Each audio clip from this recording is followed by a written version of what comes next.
Morning or good evening. Welcome to our second installment of our workshop series for the Canada-India collaborations. My name is Bill Tam. I have the honor of being part of the Digital Supercluster and to host today's session along with my co-host, Mr. Stuart Beck and Dr. Kamakoti.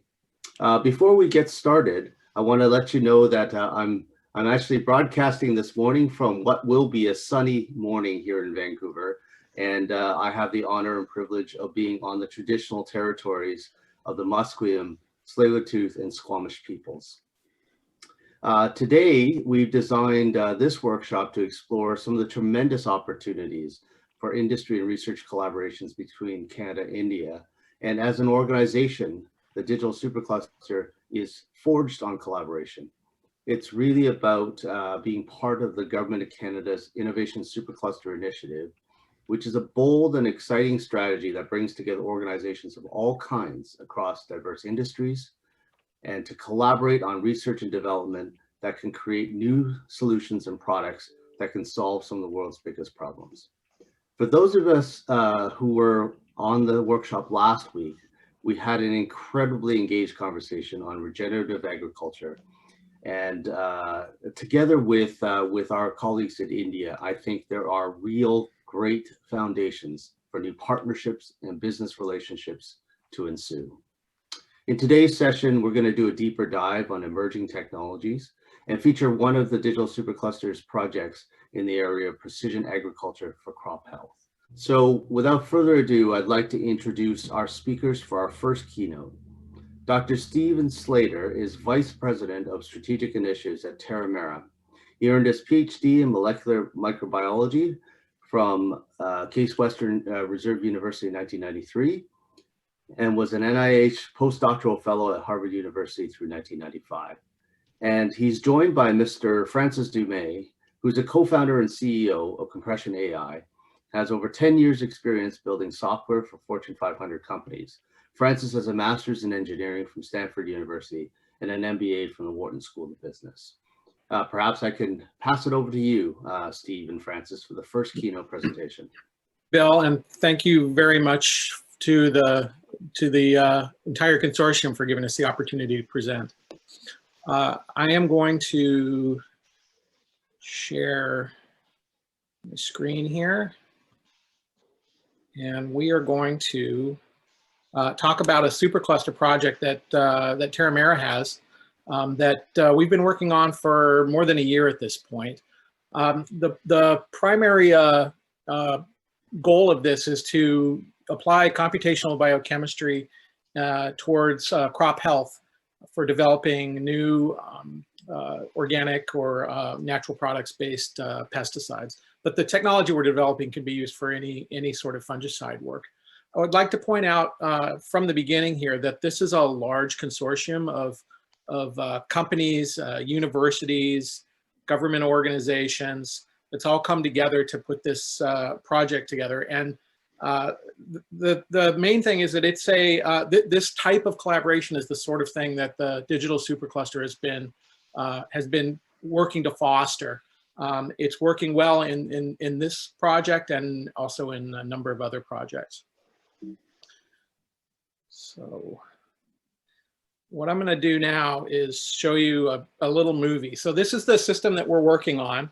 It's wheat leaf rust. It's a fungal disease of wheat, and these are wheat leaves. And you can see developing in this film. You can see the rust infection developing on the leaves, and it's called rust, of course, because of the color of these fungal isolates on the leaf. And you can imagine, if you can see these leaves shifting from green to yellow, you can imagine the sort of devastation it can do to a crop if you're trying to grow wheat or any number of small grains that this would attack. Rust is a major issue in Canada and the US. It's seasonal. It overwinters primarily in the United States. And then every year, northerly winds or southerly winds blowing north carry the spores further and further north. And so some years, depending on the winds, you might have terrible infestation, and other years not as much, but it is a major impact, it has a major impact on wheat yields. So our goal is to try to understand this disease better and figure out exactly how it is that we are going to try to control this. We are applying a core technology that Terramera has developed that's called Actigate. And the key thing about Actigate is it's a technology designed to make fungicides and other sorts of pest control or pest management chemicals work better. So on the left, you can see what normally happens. You apply an active ingredient that's designed to control a fungus, and most of that bounces off or doesn't penetrate the outside of the fungus.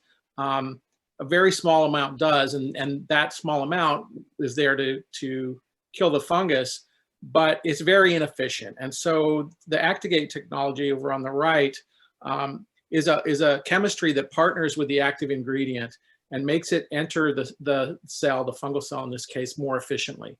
So we can apply less fungicide and have that work as well or better than the situation where we do not have Actigate. So the situation with Actigate, though, is that it's not a single molecule. It's actually a family of chemistries that are combined with particular active ingredients in order to get the desired effect. And so this whole project was really derived from the data shown on this graph. So there are 4 different axes on here, actually. There's 3 different pathogens along the bottom. And then within each pathogen, each row is a particular active ingredient coming across the bottom, and then coming back this way on the side is Actigate, and where those meet is a particular combination of an Actigate chemistry and a particular active ingredient. And then the height of the peak here indicates how efficiently that combination works. So the higher the peak, the better the combination of Actigate and active work. In order for us to choose the correct formulations, what we have been doing is high throughput screening, where we do experiments like this and where we do combinatorial chemistry, combining different actives and different Actigates and putting them together and then testing them to see whether we can control the fungus that we are concerned about. But as you can imagine, as the number of actives and Actigates multiply, you get this huge combinatorial problem where the screening becomes incredibly labor intensive and eventually impossible just because of the numbers of combinations. So this project is about finding ways to computationally determine which combinations of actives and Actigates work well. So in this case, what we've done is assembled a group that's organized into 5 different teams. In the base, we have an infrastructure team, and you're going to be hearing from Francis from Compression in a few minutes. And this team's job is to provide the hardware and the software necessary to do the high performance computing required for this project.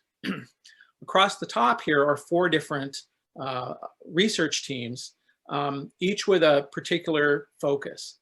So one that's focused on genomics of the host, in this case wheat, and the pathogen, in this case Puccinia or rust. We have a computational biochemistry team that's focused on machine learning and AI. We have a formulation and assay team that creates the formulations of different active ingredients and Actigates. And we have a robotics and machine vision team. And this team's job is to facilitate the high throughput screening required to test all of these many formulations that are put together. So let me talk a little bit about the computational biochemistry. As I mentioned, we have a huge combinatorial problem. We have active ingredients, many active ingredients and many actives, and we end up with too many combinations of Actigate by active ingredient to test them all in the lab. So we're looking for a computational solution for this. And the solution is really a machine learning approach. What we want to do is use deep neural networks to computationally describe the active ingredients and the activates through well-established molecular features. So we would put in here into the machine learning algorithm the data that describe the particular molecules that we're interested in. For example, the particular R groups at particular locations.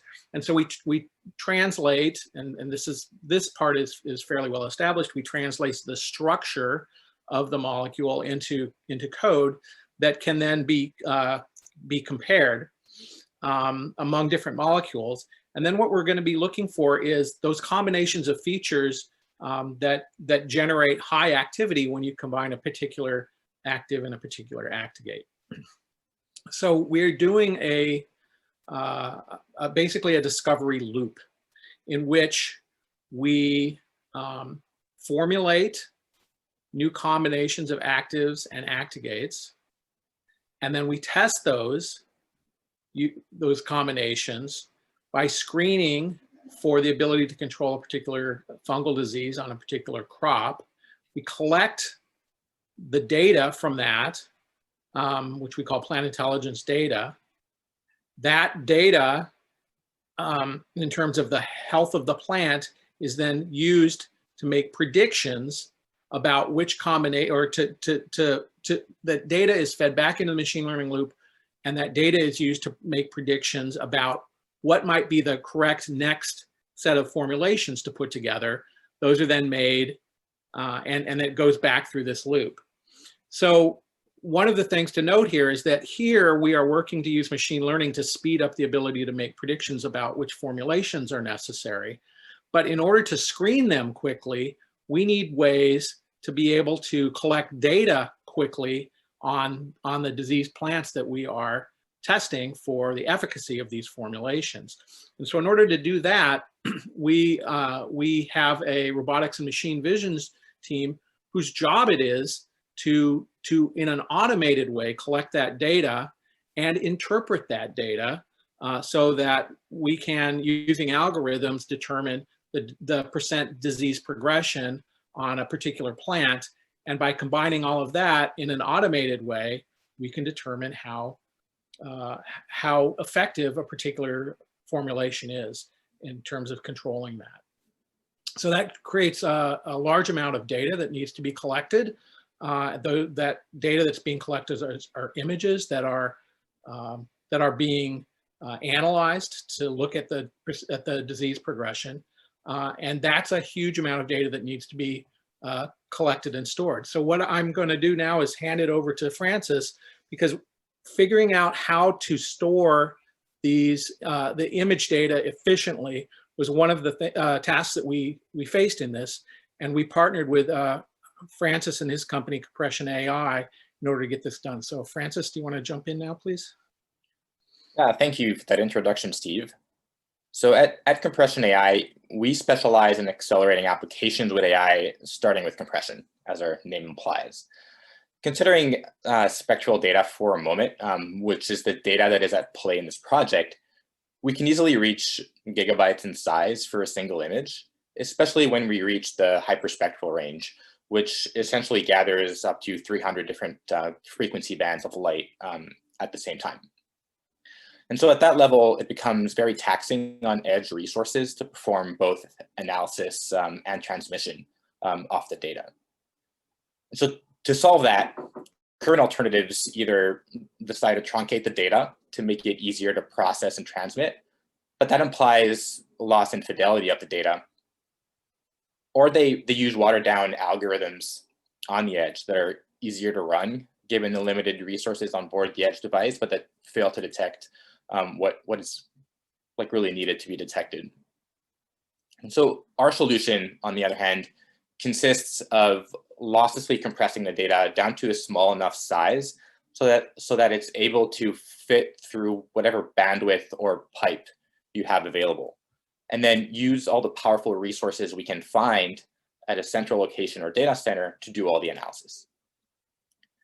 In terms of performance, we're able to compress the data down to as little as 10% of the original size, and we're able to do that at a very high throughput, so at up to 37 gigabits per second. So that really allows us to do things in real time. Next slide, please, Steve. Yep. Are you seeing it? Yes, thank you. So what are the benefits of doing this? So when we get to stream all the raw spectral data in real time, this allows us to save the integrality of the raw data. Again, it's not truncated or decimated in any shape or form. And that then allows us to make decisions on that data in real time. And by shoveling the data to a central location in real time, it allows us to free up resources on the edge for both storage and processing. And we're able to detect the tiniest changes in spectral signature by using all the resources we have at our central location. This is especially important if you have an aerial imager, for instance, and sometimes you're flying tens of thousands of feet up in the air, and you're trying to detect a disease on the plant below. And so in this case, we really need to analyze at the sub-pixel level. And so resolution and preserving the raw data is critical in cases like these. When we reserve the raw data, when we conserve the raw data, we're also future-proofing our systems by providing priceless fuel to train future machine learning models. We often don't know what kind of machine learning models we need to train in the future. And so having this raw data is essentially digital gold.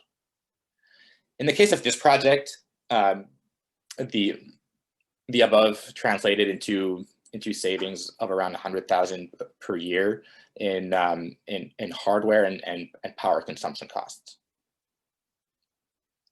Thank you, Steve.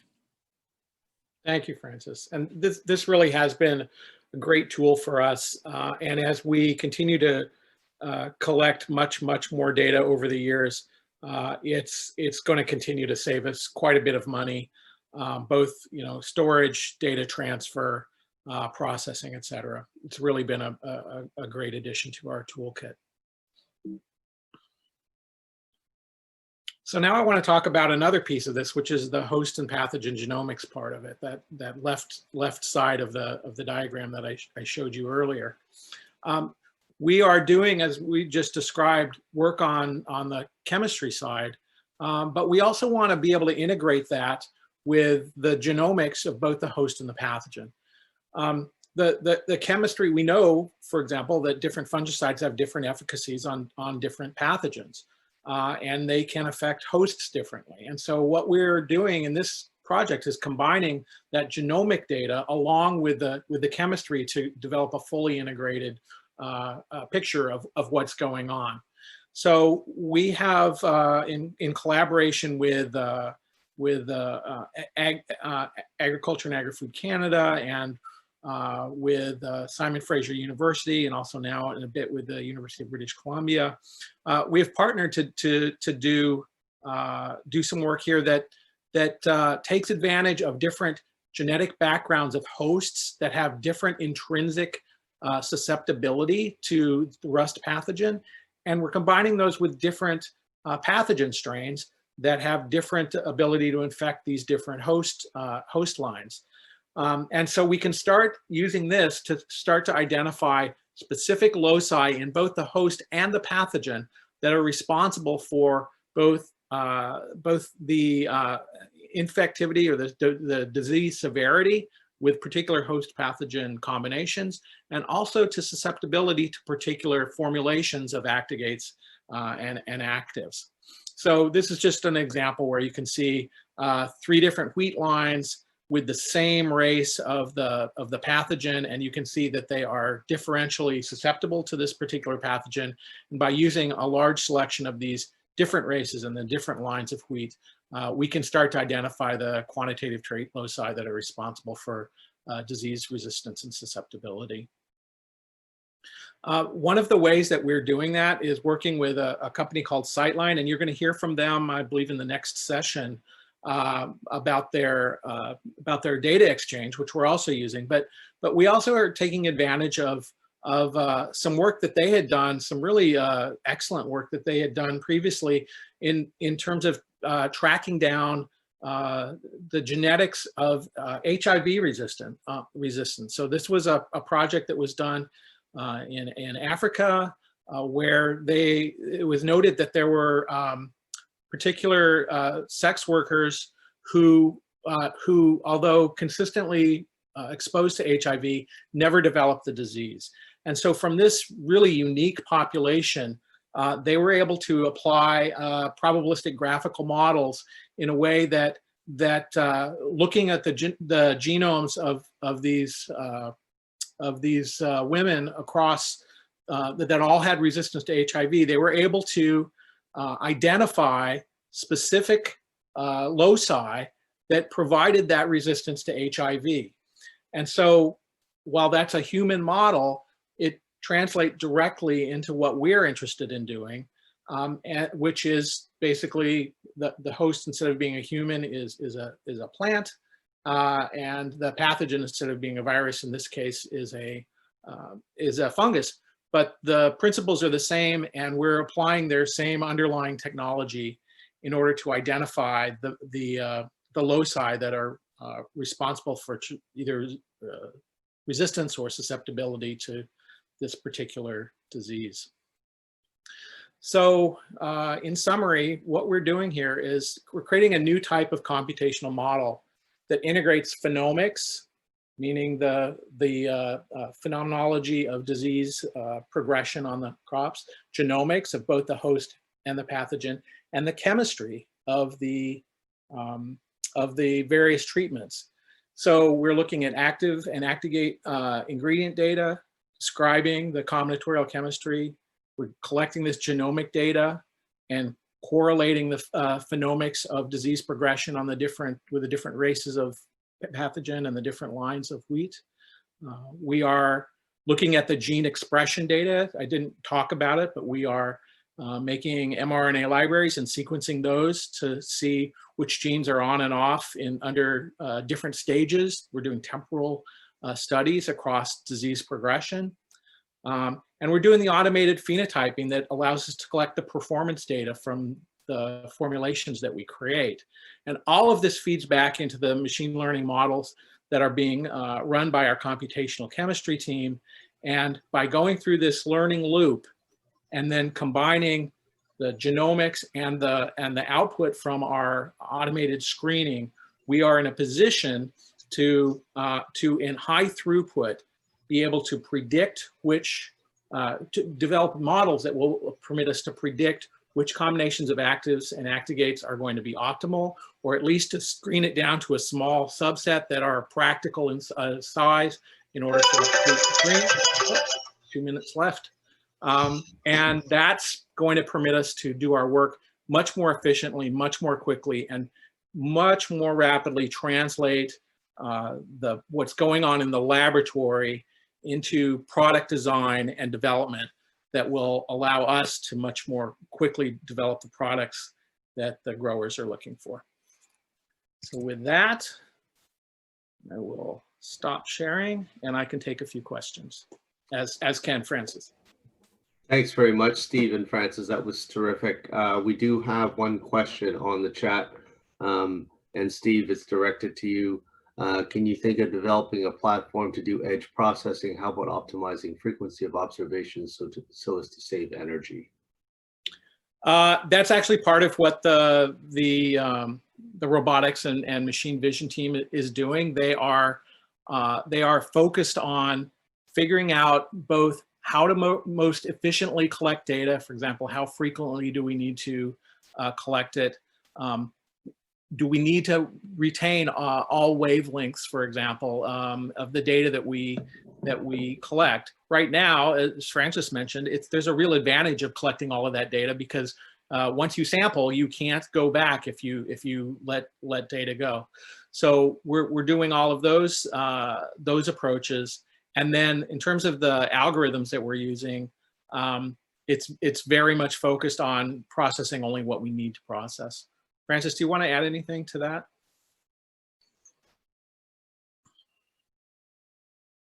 You're on mute, Francis. Thank you, Steve.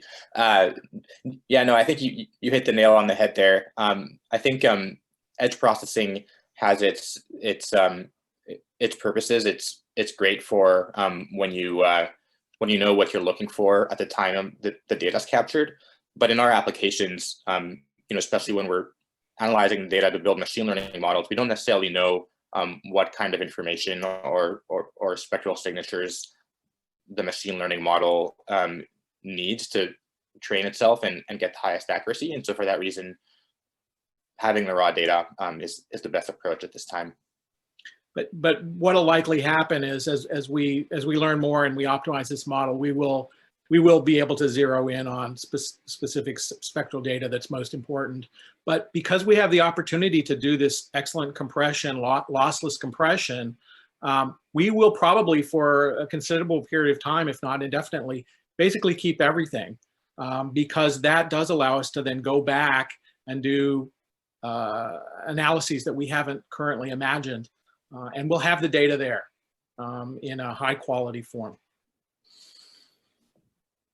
Well, thanks very much for that question. Perhaps what we can do is we have 3 keynotes for this first session. So it's my pleasure now maybe to introduce my co-host, Dr. Kamakoti, who's going to introduce the next 2 keynote speakers. Dr. Kamakoti is the Professor of Computer Science and Engineering at IIT Madras. He's a member of the Prime Minister Modi's National Security Advisory Board and chairman of the Artificial Intelligence Task Force, constituted by the Ministry of Commerce and Industry and Government of India.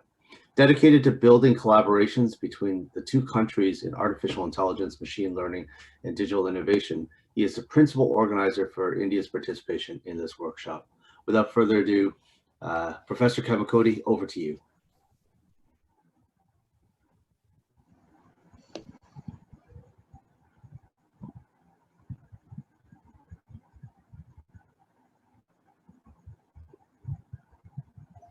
Professor Kamakoti, you're just muted. Yeah. Thank you, Mr. Bill. It's a pleasure to host this workshop from India end. Before we proceed, a very, very short introduction to IIT Madras Pravartak Technology Foundation. This is a Department of Science and Technology, Government of India funded, not-for-profit technology innovation hub, which is under the National Mission on Interdisciplinary Cyber-Physical Systems. There are 25 plus technology hubs that are funded by the DST, Government of India, and IIT Madras hosts one of them under the IITM-Pravartak Technologies Foundation.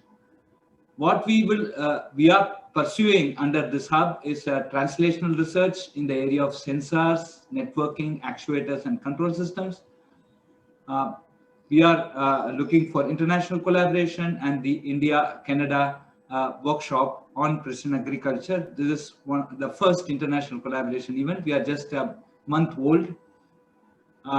We will also be involving ourselves in building up a startup ecosystem in the sensor networking actuator control system area, along with support for student internship and graduate fellowships, and also will be funding product-oriented research leading to marketable solutions and also skill development in the cyber physical system area. These are all the activities that are mandated under this technology innovation hub.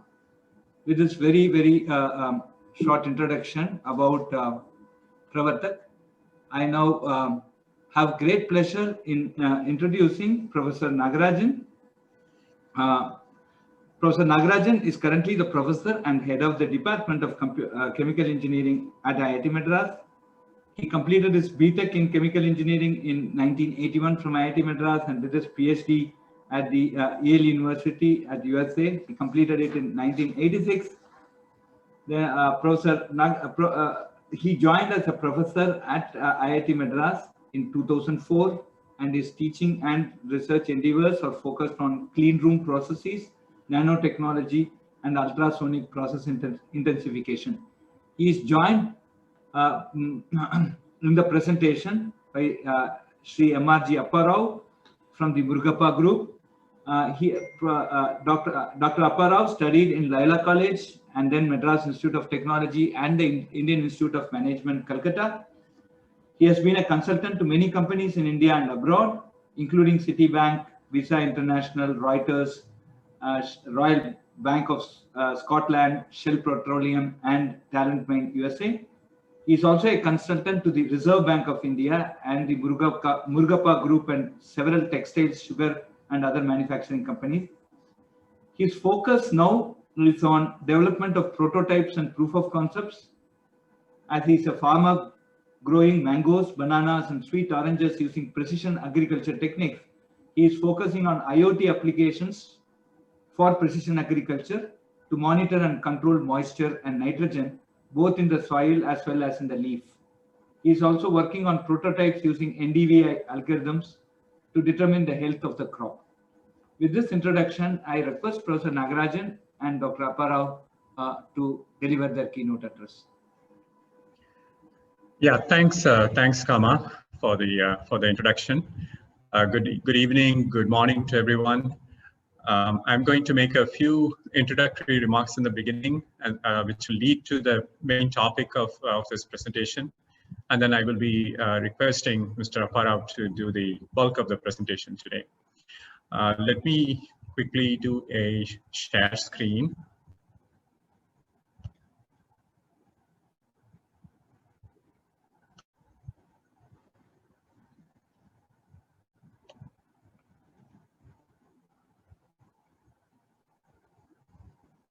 Can you see my screen yet? Not yet. Okay, let me go back. Maybe the share screen hasn't happened yet. Yeah. Okay. Yes, we are able to see. Okay, so I'm going to, as I was saying, just make a few remarks that lead into this very interesting topic of variable rate irrigation. So I was just looking through the web, which of course is now the one source for everything, and just looking at the top 10 technologies in precision agriculture. And I'm going to make a small pitch for my discipline of chemical engineering here. It turns out that if I look at the top 10 as listed in this particular website, at least 4 have significant contributions from chemical engineers. The others, of course, are primarily in computer science, IT, mechatronics, and so on. So you have GPS, mobile, robotics, IoT. But then if you just look at the highlighted items, I think these are areas in which chemical engineers can provide some serious inputs. Irrigation, water deployment, water distribution, water networks. These are all areas that several of our faculty are working on. Sensors, of course, moisture sensor is the topic that's very relevant to the main topic of the presentation today, but sensors in general. In fact, Mr. Apparao and I were discussing earlier today that sensors for nutrients is particularly in situ sensors for nutrients is an absolute need for precision agriculture. So this is again an area where I think chemical engineers can make significant contributions. Modeling and simulation is something chemical engineers are very comfortable with. Weather modeling, of course, is one of the ultimate challenges. Weather is becoming increasingly difficult to predict with global warming and so on. Certainly, there are many opportunities here for engineers in general, mass transfer, momentum systems.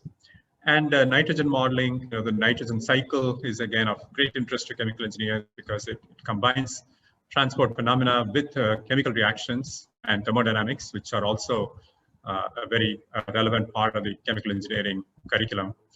So, and by the way, there's one that I think is missing here. I would have expanded this list to at least 11, and that is nanotechnology. I think there are several applications emerging for applying nanotechnology principles to agriculture, nano fertilizers, for example, nano coatings,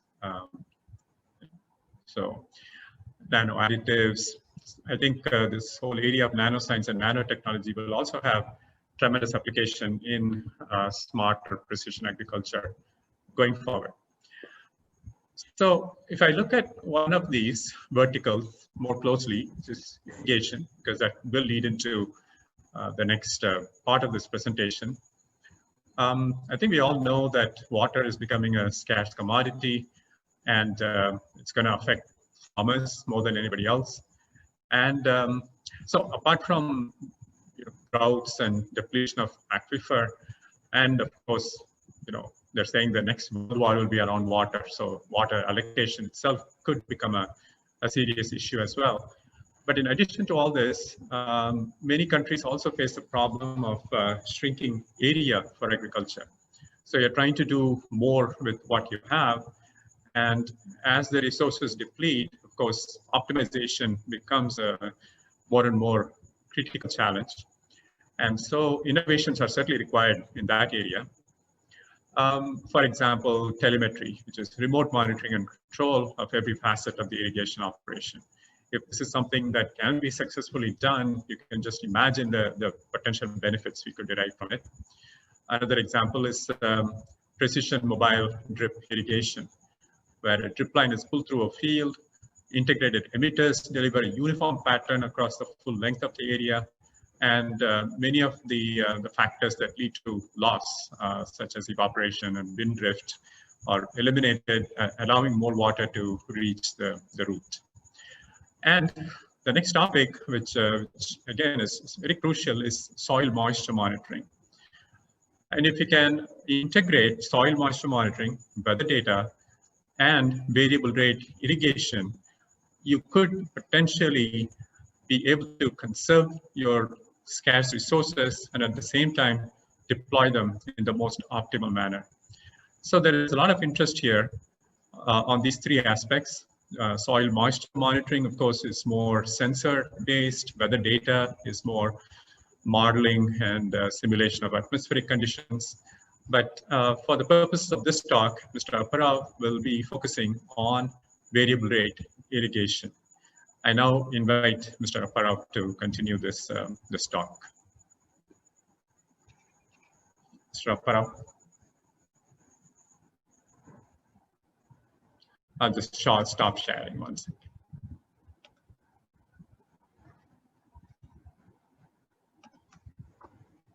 All right. Good morning to you, those in Canada, and good evening to you, those in India.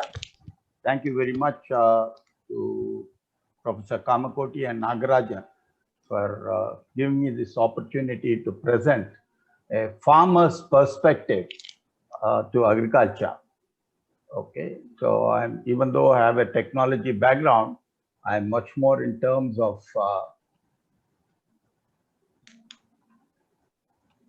a farmer today, and I brought technology into the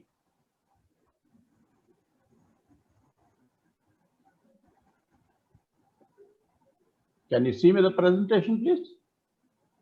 Yes. Yes, sir. Yes. Okay, thank you. So I do not have to emphasize that water management is very critical.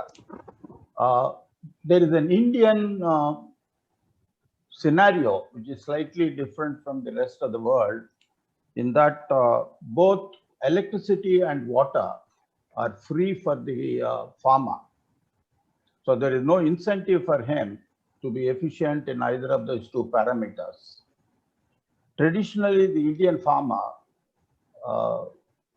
is satisfied only when he sees water flowing through his land. He doesn't realize how inefficient the whole system is.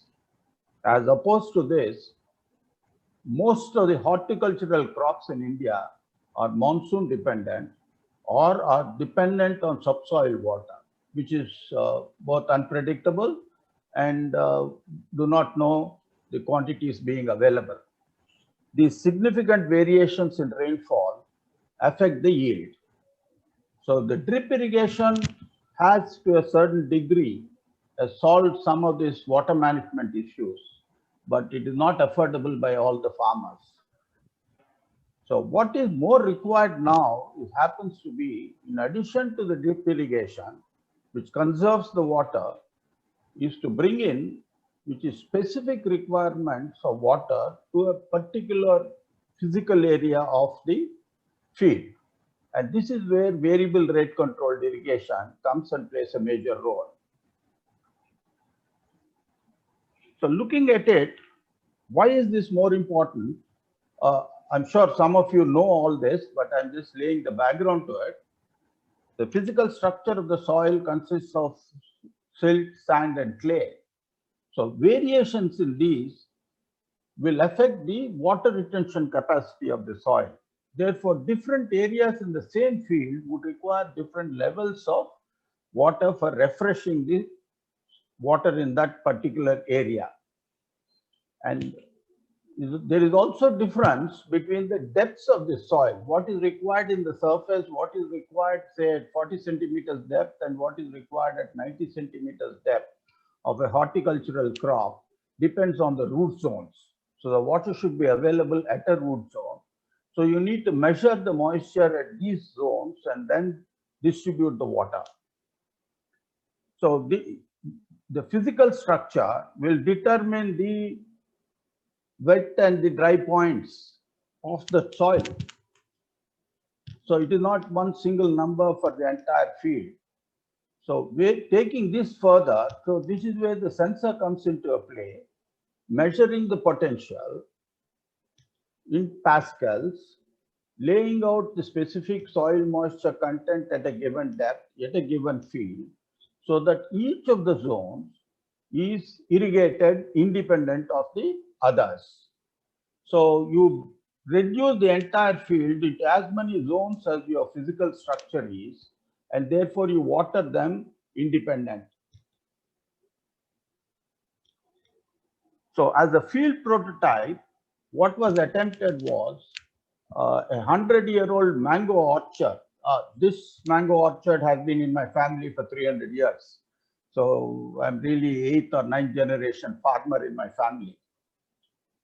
We removed this and we planted Citrus sinensis, which is really the name in India is Musambi. Most popular name in India is Musambi in the North India and Sathugudi in Tamil Nadu.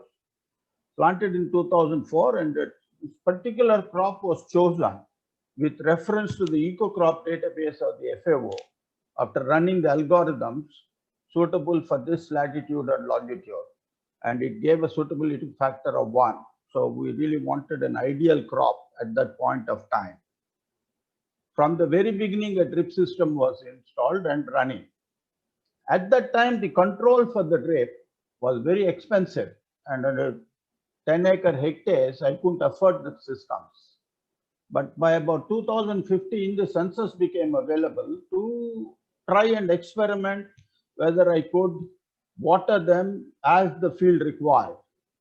So I selected about 4 zones in this area based on different soil structures, and this constituted 437 plants out of the 2,000 in that area. The whole thing was set up last December. So I've gone through one cycle of harvest. My harvest just finished 1 week ago. So the month of May, I used 55% of water, less than what I would have normally used. That is what the saving was by this controlled irrigation methods. The rest of the field was under drip irrigation. It was not under flood. This particular 437 plants were sensor-based and controlled irrigation was what was practiced. I have the yield data, tree by tree. I measured the yield tree by tree. I measured the yield for all the 2,000 trees tree by tree. So the average yield didn't change at all. There's no, statistically it is not significant that the yield didn't change at all, even though I had phenomenal saving of water. So I'll have the data with me. I'll show you the slides too. So just before going into the data, just to show you how the setup in the field is. At the bottom, the 4 blocks are the 4 sensor blocks. At each sensor block, I measure the moisture in 2 depths. So I measure it at 40 centimeters, which is the root zone, and 90 centimeters, which is absolute bottom. It should never allow to be dry at 90 centimeters, then the tree will come under water stress. So in addition to soil moisture, I was measuring the soil temperature, atmospheric humidity, and several other parameters along with it. All this was being controlled and communicated to a central motor control room. We had 2 motor control rooms, and there were water flow meters measuring the water which is flowing into these 4 zones. All this was connected to a central server back in my office from where I am speaking through the cloud. So we had 2 sets of controls. One was at the farm itself, which controlled the switching on and switching off the motor. The rest of the data which flowed in, we were looking at the patterns to see how the soil moisture was behaving to the irrigation levels and whether we are working correctly with the physical soil structure or not. The whole system was powered up by solar panels because the electricity was not dependable on at that farm because it's fairly remote. The whole system was powered up by solar energy. So it's a totally green system that way in terms of energy levels. This is how the whole aspect was planned and stated. This is a working system. It's right now working in the system, but has been inoperational for the last 3 months because of the heavy southwest monsoon. We really had excess rainfall in the last 2 months. So the system was not required. It's all flooded. So I'm waiting for the system to dry out before taking it further. Just giving you the data for month of May 2010, which is our peak summer, where temperatures reach 50 degrees centigrade. Okay, this is where the water requirement is concerned. So the 4 zones, and I've highlighted the irrigated water content on the dates on which we needed to irrigate. The first column numbers indicate the soil moisture reading. It's inverted. So the lower number, it is inversely related. So the lower number means it is wet, high number means it is dry. So it reaches, for instance, if I take zone A, zone A consisted of 106 plants. The wet point is 13. That means you must stop irrigating when the soil moisture reading reaches 13. And must start irrigating when the soil moisture reaches 40. This was fully automated. The system to start and stop the irrigation was completely automated and it was sensor driven. So if you look at the bottom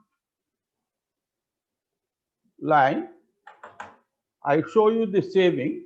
If you take any of the zones, the lowest saving I have is 50%. And the zone B, I have the maximum, zone C, I have the maximum, sorry, I beg your pardon. Zone D, I have the maximum saving of 64%.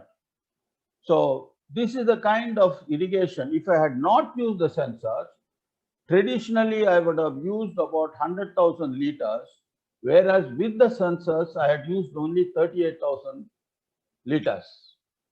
This is the saving I have achieved without any drop in yield. So this is a prototype with which we are working and testing to see whether it is extendable to the entire farm of about 30-40 hectares, or it is extendable to the rest of the farmers, so we can bring it to the community in terms of conserving water, especially in the months of summer, where water is really scarce. So this is one cycle. I may not be statistically ready to argue the case, but the first year cycle itself is so positive that it gives me a lot of pleasure that I attempted this experiment in terms of doing it. Okay. What is the future? Future is simple to me. Now, soil moisture decides what is the water availability at the roots. Now, does the plant want it, or does the plant doesn't want that water? That has to be decided. Just because you make available water at the root doesn't mean the plant will take it. There is something called the stem water potential or the hydration level in the plant. We need to measure that. People have been measuring this for a while now, as this gives a better indication than the soil moisture, than the requirement of water. So the future development has to be in terms of trying to measure this stem water potential to irrigate the land. Let's look at it. The people would have heard of dendrometers. These are mechanical devices which measure the trunk diameter variation in a given 24 hours. Okay, the difference between the maximum and minimum indicates the hydration level. These are mechanical, so you cannot automate them. You cannot connect them to machines or to microcontrollers to do the data anyway. By the time you react, it is too late. Then there is a psychometer, which an instrument more specifically designed for continuous measurement. But again, to connect from analog to digital and to operate makes it very complex. What is required in the future, where we need to conduct research, is developing sensors which will measure this stem water potential. I think this is the research which is required. There are organizations in the world which are undertaking the research. I had this in mind even when I built the system, my prototype, so that when these are available, we can integrate these stem water potential, the future sensors, into the system which has already been built, measure the soil moisture, and therefore we can assure that we have a much better result of water usage in the system. So this is the future for us in terms of most efficient usage of precious resource of water, which is everywhere. This is my presentation. Thank you very much. Thank you very much. Now we have some few time for 1 or 2 questions max. If there are questions, please put on the chat. And the speakers will be available at the end of this session, so we can also take up the question there. Okay. So please do type your questions. Sir, there's a question. How about having sap flow meter to know about water movements in the tree? The sensors of stem water potential, they detect the sap flow. Okay. Whatever sensors which are in the market, with under development, there no sensor is there in the market which can be automated. They are supposed to detect the flow, because that is a much better indicator of uptake of nutrients. So you apply nutrient through the drip system to the root, you do not know whether the plant is taking it up or not. The stem water flow is a real indicator of that absorption of that mineral. Okay. Thank you very much, Professor Nagarajan and Mr. Apparao, for this wonderful presentation. Surely we'll take up more questions in the end of this session. Thank you very much for your presentation. Now I have pleasure in inviting Mrs. Kanchan Bonde. She is the Agritech Research Head and Product Strategy Head, Makers Lab of Tech Mahindra. Kanchan is heading the product strategy for Makers Lab, which is an innovation wing of Tech Mahindra. She is also leading research in area of Agritech, focused on finding technology solutions for improving situation of farmers. Her area of specialization includes artificial intelligence with specific emphasis on agriculture. Kanchan has several research papers to her credit in India AI on agriculture. With this brief introduction, I invite Mrs. Kanchan Bonde to please give her keynote address. Kanchan. Thank you, Professor. And thanks a lot for this opportunity. Let me start by sharing my screen.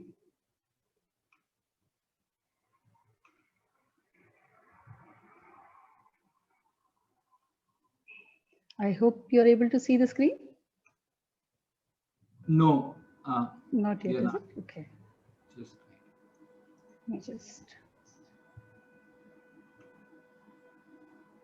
Yeah, it should be there now. Yes, it is. Okay. So thanks a lot for this opportunity. I am representing Tech Mahindra, which, as all of you would be aware, is one of the top 5 IT organizations in India.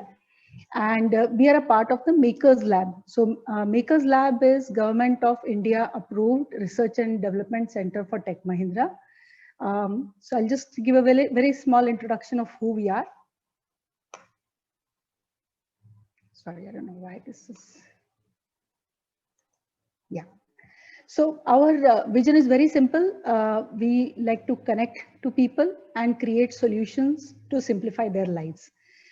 And as you can imagine, this being a kind of private, the organization which is focused on technology, our mission is to build smart machines of the future. Now, the only difference here is what we have seen is for building all the kind of artificial intelligence solutions that we are having today, we need lots of data and lots of processing power. Whereas we are trying to see and find different ways where we could use less data, less processing power, but still achieve the results that we want to. Our focus areas are, of course, AI/ML, augmented reality, virtual reality as well, blockchain, IoT, robotics, and quantum computing, which is also started recently. And we have labs all across the world. So our mothership, as we call it, is in Pune in India. And we have got 4 labs in India and a total of 12 across the world. So that's a little bit of introduction about where we come from. Now, let me just start regarding agriculture or Agritech, which is one of the focus areas of our Makers Lab. I would start with how we came into this topic, basically. So if you look at India, very, very focused on India, 58% of people are dependent on their livelihood is dependent on agriculture, a huge gross value added by agriculture. Food and grocery market is also world's 6th largest, and it's basically huge if you look at agriculture in India. But then when you look at the realities, you see farmers really not in the best state. You would imagine for an industry which is such a huge industry, you would have very good people in a very good state, but it doesn't happen that way. And that is where we started thinking as to why exactly is this happening, and can we do something for the farmers? So if you consider the farming in India, there's a lot of uncertainties that a farmer needs to face, right? From climate, soil quality, you name it, all the things, all the uncertainties. If you consider farmer as an entrepreneur, the business is very uncertain. And on top of that, the business model is unsustainable and environment is out of control. So what I mean by that is, what is going to be the cost of my input? What is the price I can quote for the output that I generate? That is not in the control of the farmer. And traditionally, the way it has been in India, the focus has been on production. It started in the 1960s when we had the Green Revolution, where it was a major concern was the food security. So that time, the focus was on production. How can we do more with less? But the focus now that we have achieved that, the focus needs to be on productivity so that the farmer also can gain out of what they are producing. So I think Sir just mentioned very nicely what all are the technologies which are currently prevailing. And if we look at the typical Agritech solutions which are available in the market, whether it is international organizations or startups, or even startups in India, we kind of looked at it in 3 different buckets. So one is focused on the input supply chain. So whether it is all those, the very interesting inputs by our previous speakers about the pesticides used and what kind of pests are there, how do we predict things related to that, supply chains, weather predictions for, say, even insurance decisions. For farm insurance. So those are the kind of focused input supply chain solutions. There are some which are concentrating on the farming, weather prediction, yield prediction. So we are working with some pilots where these things are also happening. And then there is the output supply chain. So right from farm gate to the market, or maybe there's a focus on post-harvest processing as well. So if we look at these 3 buckets, what we realized is that if you look at an individual farmer, and it is also a reality in India that a majority of farmers are either landless or the size of their farm is almost about 2 hectares. So less than 2 hectares. So that becomes very, very difficult for any farmer to be able to make use of these technologies at an affordable cost, and which can really help them. So we decided that we will be focusing on trying to find solutions for this very farmer who is kind of bottom of the pyramid, but really needs technology to help them come out of their loop. So looking at what we try to do, our vision is to use technology to solutions to transform the life of farmers. And the principles that we laid down for ourselves are that the solutions that we build need to be applicable, affordable, accessible, achievable, and sustainable. Sustainable agriculture, of course, is the focus across the world.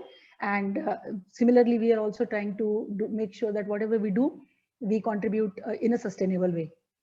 And of course, the mission, I think we can add here, healthy nation and healthy world as well. So let me take you through a few things that we have done so far. When you look at all the solutions we are trying to build based on data for any kind of predictions or any such things that we like to build, the data is the biggest problem. And what happens is there is a lot of data locked in various different government bodies. So you will have IMD having the weather information. ISRO will be having a lot of information which is coming in from the satellite, land surface, vegetation, etc. There's a crop detail information. There's soil health information. Soil card is something that the government introduced. So a lot of information about soil is there. But all of this data is not made available anywhere together. And that was the need that we worked with Government of India, the Principal Scientific Advisor's Office. And we have built this app, which is called Atmanirbhar Krishi. This is an excellent place where all of this data, as you can see here in this picture. So weather forecast, information, advisories, land surface, crop details, soil health, water, whether it is surface or ground, all of this information has been gathered together, and any farmer or any startup or anyone can download this app, and for that location or for any location that the person chooses, they will be able to get this data. So this is a very interesting thing that has been done by the government, and we have participated in this project to build this app. So this is currently in the process of getting uploaded on the Play Store. So hopefully next week you'll all be able to look at this app.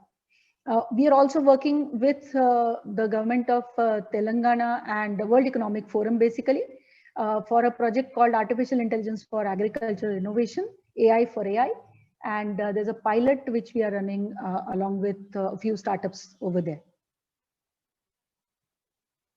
So let me talk about a few other solutions that we have built. I was mentioning about a problem that we've all been focusing on production. How can we get more out of less on a given farm?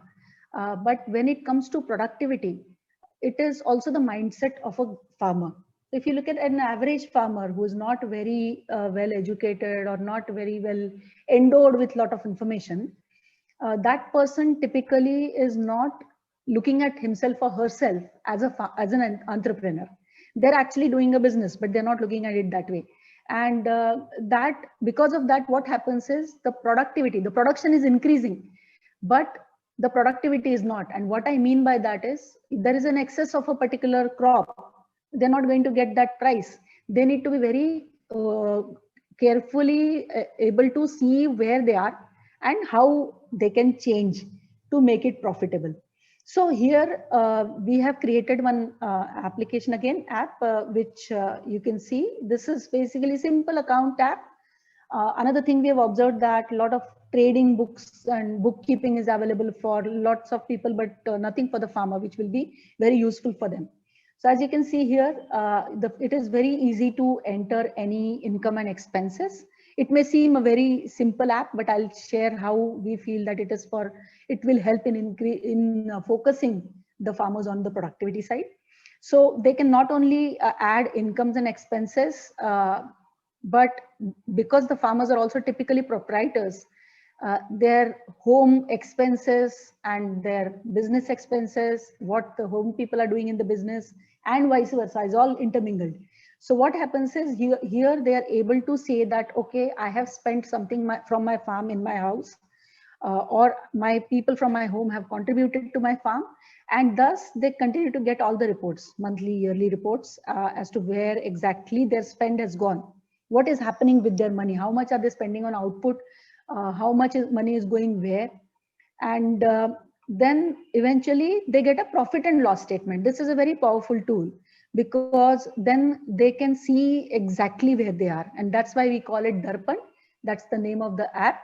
Darpan means a mirror in Hindi and a few Indian languages.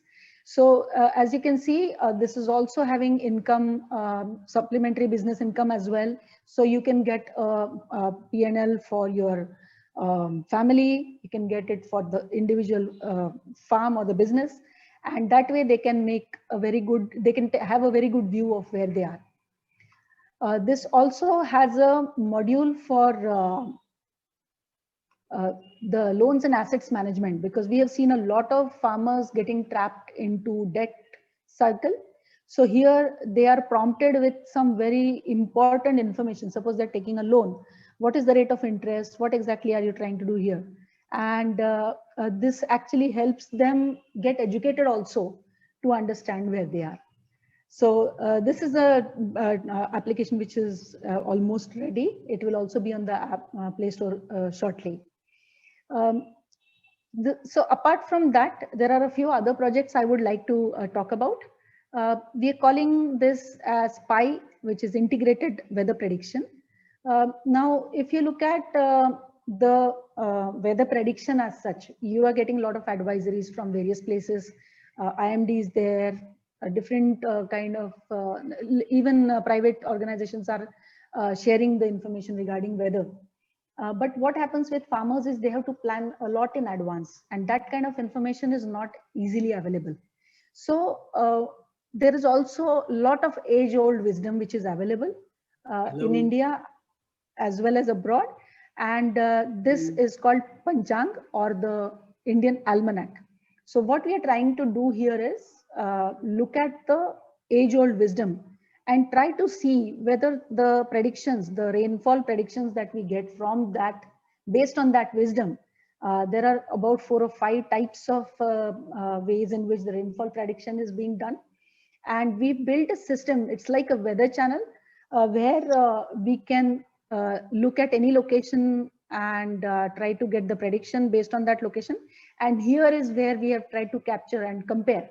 So where you see a tick is where the Panchang was right. Where you see a cross, that's where it was wrong. But we're trying to assess what is the real accuracy, and can we combine maybe the power of whatever predictions we are getting, whatever we can do from the Panchang, maybe even whatever we can get from IoT based data. So that is also a part of this project where we've built a small POC using IoT kits for gathering different information from a given farmland or a group of farms, where you can get information like humidity, temperature, rainfall, then wind direction, wind speed. And based on that, we can build a predictive model. So that is like in the early stage at the moment. But we've gone ahead and tried to see what kind of accuracy we can get here. We are seeing quite interesting results here. And so this is something to look for. This is a channel that we will be publishing. This is more of a research project rather than saying that one thing is better than the other.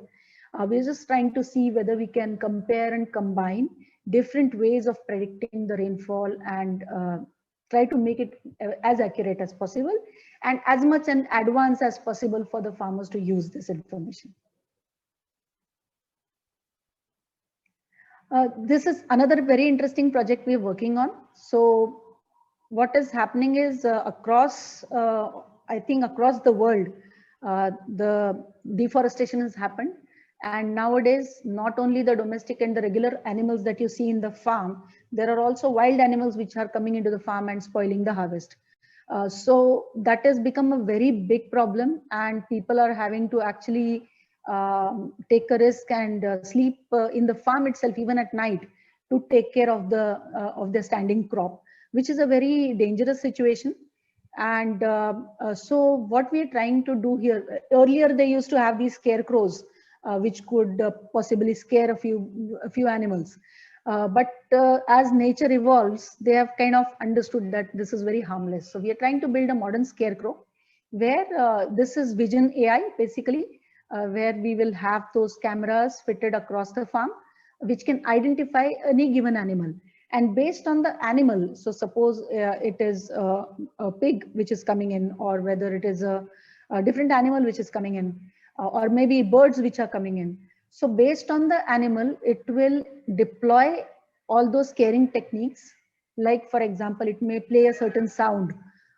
It may use, so we are still thinking about using holograms and all also, but of course, even night vision and all that. So everything, all of these things are getting considered. And we are trying to build a model we are kind of trying to build a model where we can deploy this on a farm and randomly use different sounds and different techniques, maybe even robotics, to scare those animals away. Now, here we are not trying to make it into an alert system, because by the time the person comes and tries to scare them away, they would have it wouldn't make too much of a difference. So all the alerts and all will be there, but still the whole focus is on trying to scare the animals then and there. And I think this is another one which is a very interesting project that we are doing. We have considered some 80 pests. So, and the pests again are a prevalent problem. I think we all know that. And pest management is generally done using lots of pesticides and all. But there are also a lot of sustainable ways of planning the harvest at the farm. Planning the crops in such a way that if you have a particular crop and you're going to get a particular pest typically, then you also invite the predators over there. So there is a certain science which is being developed, and we are working with certain scientists in this regard. And what we are trying to do with them is, this is an app where any person can take a photograph of the crop where they find the pest, and send out the photograph, can be uploaded. Our AI system will identify which the pest is and provide them with that information about how you can handle this sustainably. Of course, then there are other ways also to, other things, in other ways in which you can handle that situation. But at least giving the people that information is something that we are trying to do. We already have that, as I was mentioning, about 80 types of pests. We have got our Vision AI model ready. And of course, this is a big project because you have got so many different types of pests. But we are trying to go crop by crop and try to see, okay, for these typical crops, which is like a large amount of yeah, so I think we have very less time. So basically we are trying to go crop by crop and the pests which are related pests, and try to do the solution. Again, I think crop selection support is another project we're doing. I'll just spend 5 seconds on that, trying to help the farmer select the right crop based on lots and lots of information, which includes market demand, cropping patterns, supply chains, soil condition, weather, etc. So this is quite straightforward, and we are in the process of also in this project. Now, apart from all of these solutions, another challenge in India is also local language, and we are trying to reach the rural farmer who most of the times would be conversing in their native language. So we are also working on natural language processing using Sanskrit as the base, because India is having 26 languages, formal languages, and 1600 dialects. So it's a very big challenge. So this is another allied project which we are doing with Sanskrit. I think that was it. There are some of our research and blogs which we can share with you. Thanks a lot for the time. Thank you very much, Dr. Kanchan. And we have some questions for, we have some few minutes for some questions. Yeah, there is a question to Professor Nagarajan and Parag. Sir, how to monitor soil pH in the field continuously? Mr. Apparao, do you want to take that? One of the sensors I already have is the EC. I monitor EC continuously because that indicates the nutrition requirements or the salt aggregation in the soil. Okay, I have not found a requirement to measure the pH, so I haven't thought about it. That gentleman, I saw the chat message and I have responded to him saying that I will let him know. I don't have an answer, I'll let him know. Sure. Another question to Mrs. Kanchan is, can farmers afford these solutions? How can you reach these to them? Basically, it's a question on the scale. I would like to, let me go first. Sure, thank you. We have been cost conscious from the very beginning. Okay, so it has to be affordable, otherwise whatever you do will be utopian in idea and useless at the end of the day. Even for that reason, we needed to select a suitable sensor because the moisture sensors range from a couple of dollars to $200 range. So we needed to select a sensor which will attempt being. So we now ended up using a $50 sensor for its reliability and its accuracy. So we are very conscious of the soil moisture system being affordable by any farmer who has installed a drip irrigation system. It will not be affordable to others. Others, it is useless. He needs to have drip already set up in his field, and therefore it will be affordable to him. Dr. Kanchan? Yeah, so yes, indeed, as you rightly pointed out, all of these solutions have to be made affordable. And so we are, even the delivery, they shouldn't, in most of the cases, they shouldn't need to buy a different device or something like that.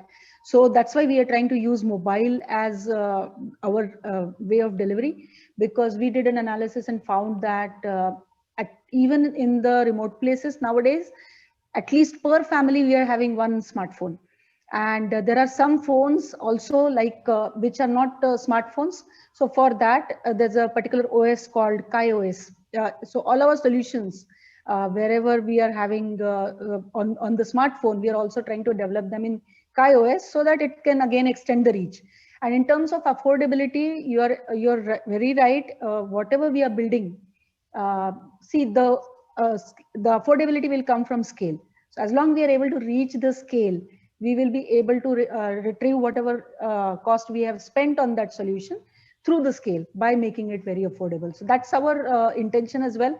As we mentioned, that is one of our main principles on which we have based our Agritech research. I hope that answers. Thank you very much. I think that also addresses the next question that had come, and what percentage of farmers. I think with the Android, iOS, and KaiOS in place, and one of our largest mobile vendors, Reliance Jio, actually use KaiOS, and it has a big reach. Also, I think you are covering a large amount of Indian population. So thank you very much, and I request all the participants, if they have questions, please do type in the chat, and we can take it forward. Thank you to the keynote speakers. Now I have pleasure in inviting Professor S.A. Chakrabarty. He is a professor at the Department of Aerospace Engineering, IIT Madras, and he's also the co-founder of a startup company named E-Plane Company.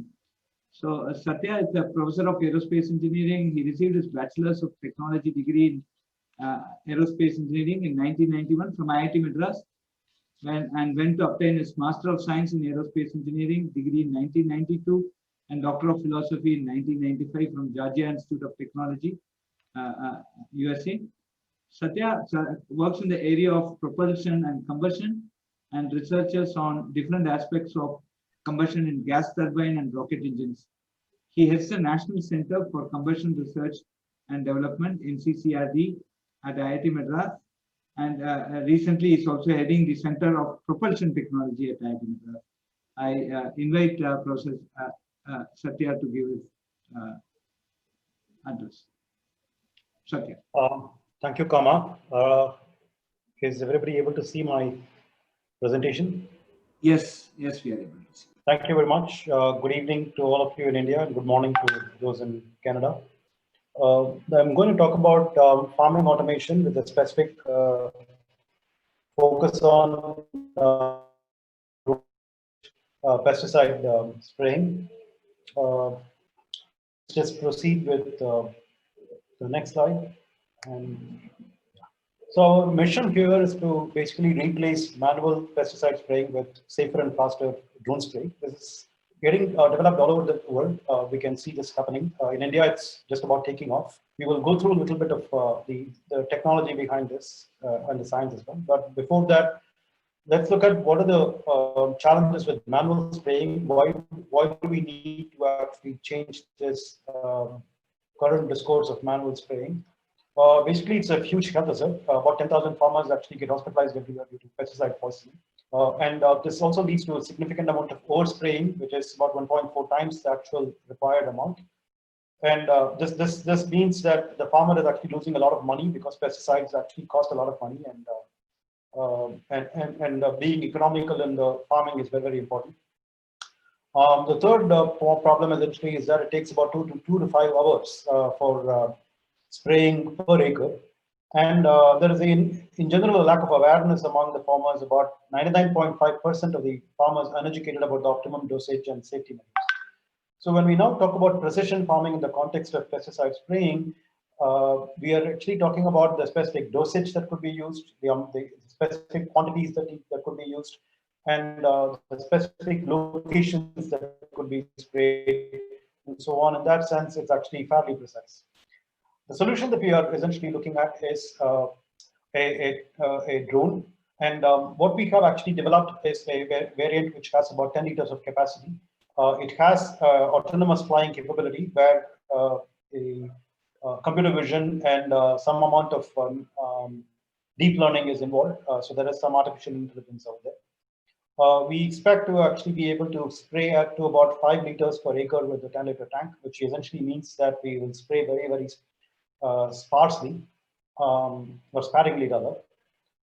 And it takes only about 5 minutes per acre when compared to about 2 to 5 hours that we saw in the previous slide. And the flight time, the kind of battery that we have, this is fully electric at the moment. In fact, as Kama was introducing me, I run a startup called the Electric Clean Company. That means we are actually switching from combustion, which was actually my research interest all the while, to electric today. So it's powered by battery. Now, what does it really mean is that we actually get about 12x faster spraying than is possible, and it's highly safe because we don't need to have a manual contact. We can actually do a remote piloting or even autonomous piloting, as we had said. And you can afford to have uniform spray, which allows for a better yield, and you can save up to about 40% of the pesticide, which is a huge cost reduction. Now, what is the trick in this? Or why can't we simply take a drone and then start spraying? The answer is, in most of the drones, you would actually see a bunch of spray nozzles that are fitted to a boom that are, again, fitted to the drone. As the picture shows, you will actually have a significant amount of vortex that is created at the edges, because the drone's propellers have a way of pushing the air towards the ground, and then the air rebounds and takes away the spray away from the crop. And so you have a significant amount of side drift and vortex drift, and the spray droplets in the process actually evaporate before touching the canopy of the crop, particularly in the Indian conditions, which are hot and humid. And there are obstacles that are like trees and poles. If you have to do an manual flying, even if it is a remotely piloted aircraft, or even if it is autopilot. If you are just using the regular conventional dilute pesticide, you will have to actually spray something like 50 acres per land, for 50 acres, 50 liters per acre. I'm sorry, maybe if you can actually try to decrease the dilution and make it a bit more concentrated, there are people who actually would spray up to 10 liters per acre. On the other hand, what we do, because I actually come from the National Center for Combustion R&D, where we have been doing significant amount of research on engine combustion and so on, where there is a very highly advanced state-of-the-art spray diagnostics lab that we have with all the lasers. we do actually specialize on spraying. And so we have a proprietary spraying unit mechanism that is trying to minimize these effects. Doing that is actually, first of all, significantly remove the distance between the propellers at the top and the spray nozzles, and also actually have a significantly larger boom that would give a very large swath, so that we can try to finish spraying as quickly as possible in a given acre.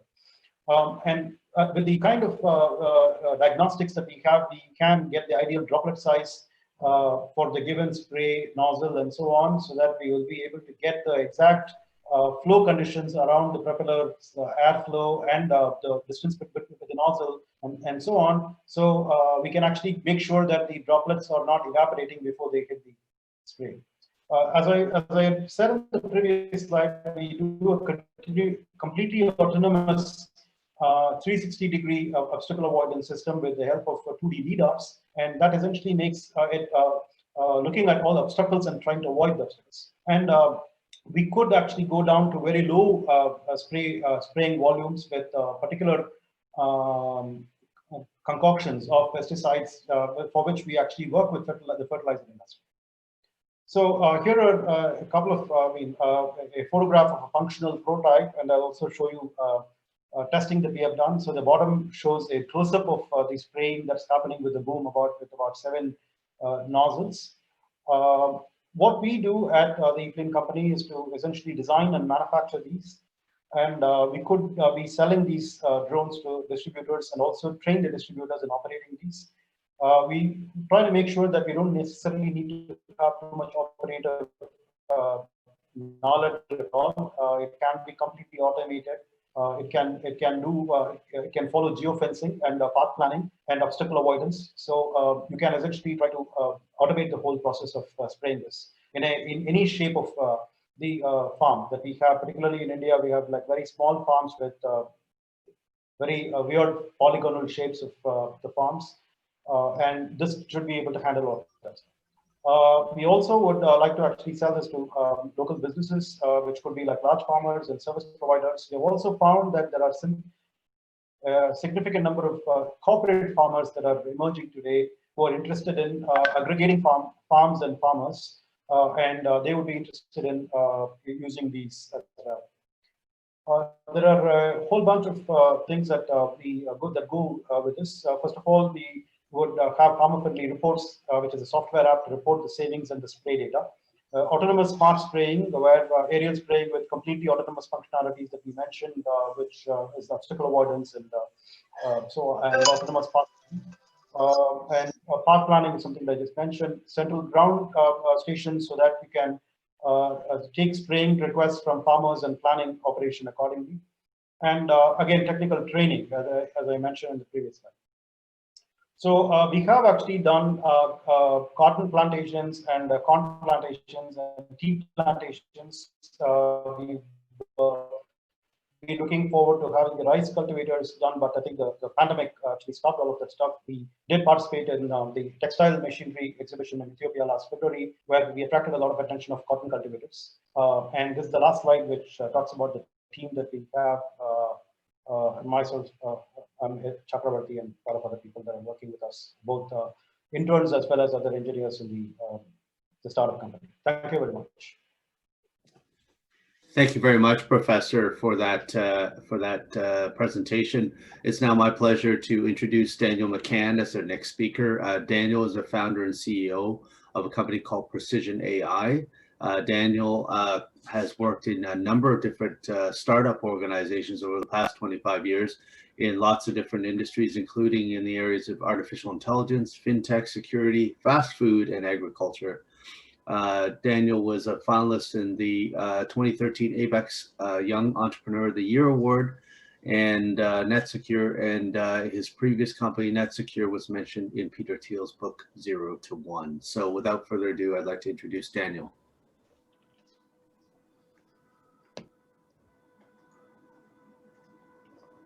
All right, thanks everybody. Can you all hear me okay?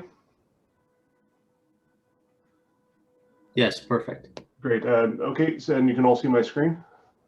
Yes, we can. Perfect. Okay, well, thanks everybody. It's pleasure to meet you all on this call, and thank you for the introduction there, Bill. I'm going to take a slightly bit of a different approach here than my colleagues previously. We're going to be talking about different technologies and different things that are going on here, but I also want to take a little bit of time to explain what we see in the global trends of what's going on with how farming is going to be changing and how it's going to be different, because it's very important when we're developing new technologies and new approaches to problems that we come up with solutions that make not just sense from a technological standpoint, but from some of the challenges on the macro scales that we're trying to solve here. So with that being said, the thing that's happening in the world right now is that food production is fundamentally changing. As the world awakens to what people put inside their bodies, consumers around the world are demanding healthier foods, and there's starting to be a big pushback against the trace chemical residues that broadcast application of herbicide or pesticide leave inside the food supply. And there's also concerns about what this pesticide buildup when it gets into the soil is doing to soil health as well as to water runoff.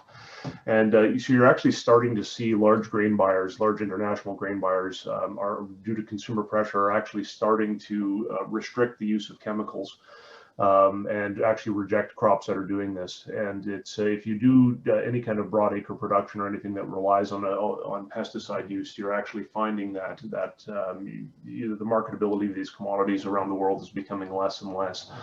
And actually what's happening on the other end is that you're actually seeing incentives from some of the large grain buyers and commodity buyers around the world who are actually willing to pay a premium or offer more money for commodities that don't have those types of chemical residues in them. And so we're actually seeing an emerging market for these premium types of commodities that aren't the full way to organic type of commodities, but are separated or healthier than what traditional commodities are putting in place. So obviously in Canada here as an example, about 50% of consumers are worried about the pesticides in crop production. I'm not sure what that's like in India, but in Canada it's becoming more and more of a problem, and it continues to increase.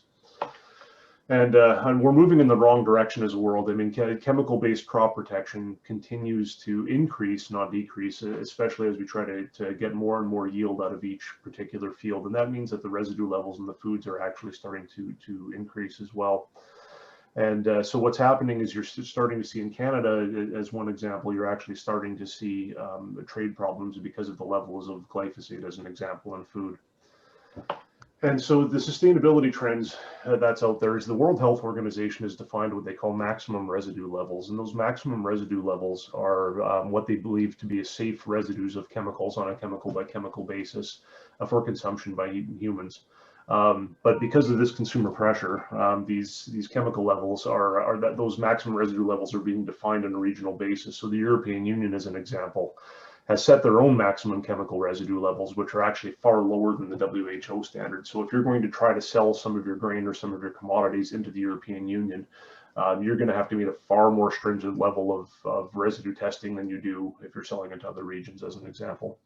What we're also seeing is labels coming on food. So you've probably all seen, when you buy as an example, I don't know, let's say a health bar in the store, or a box of cereal, as an example. In Canada, it's quite common. You'll actually see labels on those boxes that will say this is healthy, this is heart smart, this is low pesticide residue. So these labels are becoming more and more prominent as a way for grain buyers and food producers to distinguish their products from the other products on the shelves by saying that they're healthier. As I mentioned previously, there are crop protection chemicals that are very common. So glyphosate is one, and the other one that they just did last year is something called dicamba, and those are two very, very common and popular crop protection chemicals around the world, and they actually have just been outlawed in certain regions, including the United States and in some areas, which is creating problems for farmers. And the science doesn't always matter, and this is probably the most controversial part of this, is that for everybody, most of the people on this call have understand that science is very important and science should drive our decisions, but it does, when it comes to trends in society and politics, it really doesn't matter. It's what the consumer wants, whether it's right or wrong. So even though there's been a lot of research demonstrating the safety of a lot of these chemicals, consumers still don't want them, and they're still creating a demand for products without them. And that's where it's going, whether we like it or not.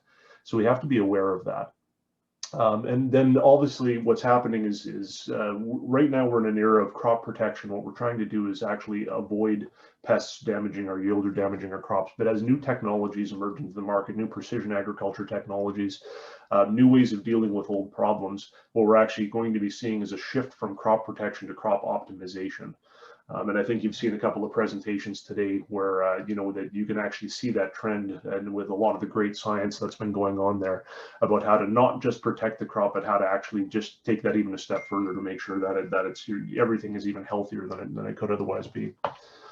So just to give you one example, in France, they did a band of farmers went together seeing this consumer demand, and they created something called zero chemical residue label.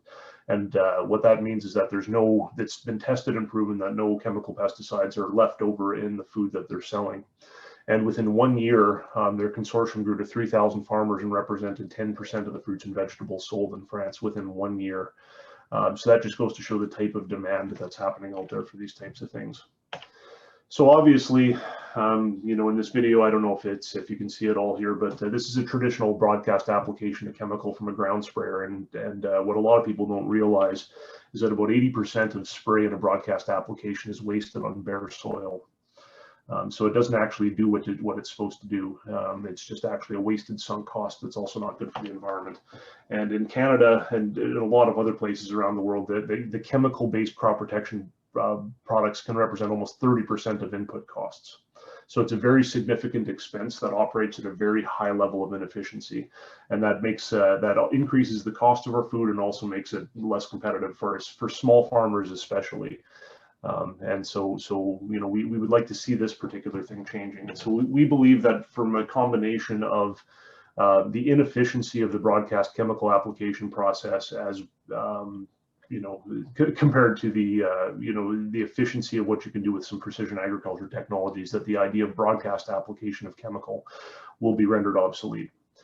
And so how is this going to happen? Well, you know, technology changes pretty quick, right? So this is an example of something that you see here. In 1900, as you can see, everything in New York City and in the United States, everything is being pulled by horse and buggy. But 13 years later, you can see the entire ecosystem has changed. So in just slightly over a decade, you know, you've had a complete and total revolution of the way that industry is done. And we feel that with emerging artificial intelligence technologies and precision agriculture, you're going to see food production in the same way, where a lot of the stuff you see today just isn't going to be the same. Now, sometimes we get really excited about technology and we forget that sometimes you need an interim step, right? You can't jump right to the best technology, or you wind up with, you know, with farmers not adopting it. So sometimes you kind of have to live in the middle somewhere. And so this is where our vision of artificial intelligence and automation comes in. So we believe, right, as the person before I showed with drone sprayers, we believe that drones are going to be the future of farming. And so this is a traditional broadcast application of chemical through a drone system, but you can really see how the speed and the efficiency that's gained, especially when autonomy is brought in here, and you can actually map out the entire farm field and have a swarm of low-cost machines go and do the work for you. And the nice thing about the drone style of approach is that with the drone style of approach, the costs are a lot lower, so smaller farmers can benefit from them. Those large sprayers that I showed previously are, you know, for large farming operations, but drones are, you know, inexpensive and easy to operate. So they can scale down to really small farms with a single drone, or they can scale up to very large farms by swarming multiple drones at the same time. And so what we're doing at Precision AI is we're actually taking a slightly different approach to the problem, as well as we actually want to take it a step further and use artificial intelligence on drones to be able to locate the precise precision of weeds in the field and spray just those weeds and nothing else, using computer vision and artificial intelligence techniques. So here's that thing up close.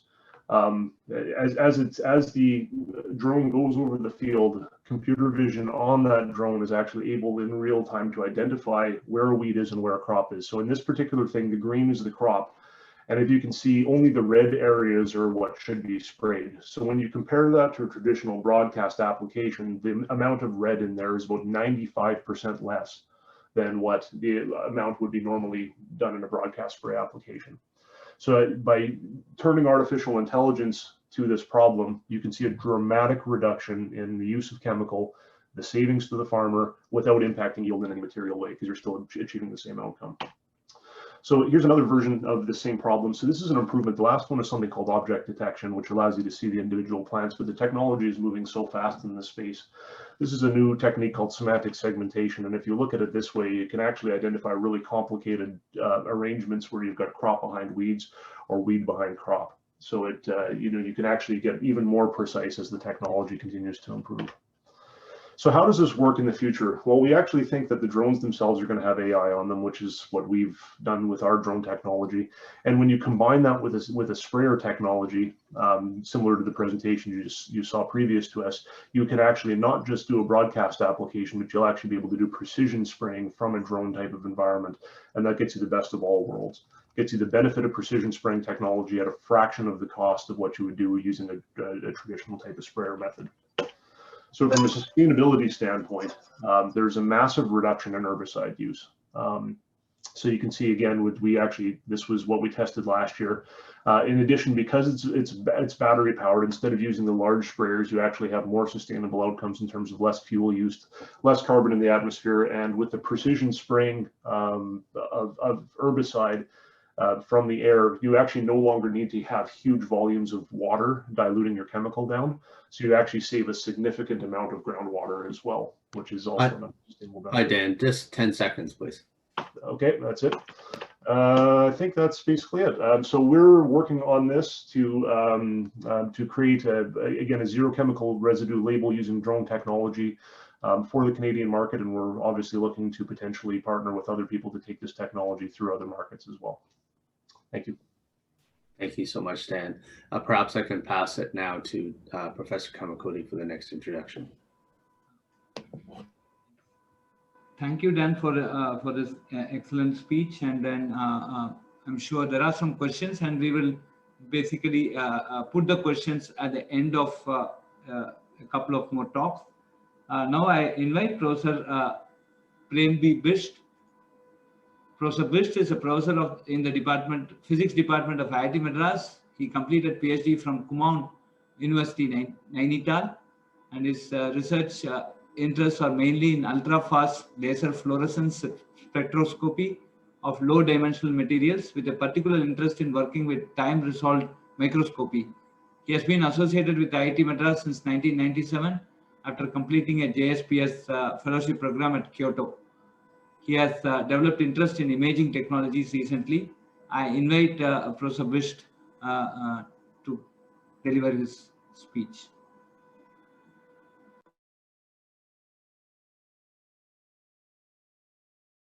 Professor Bisht.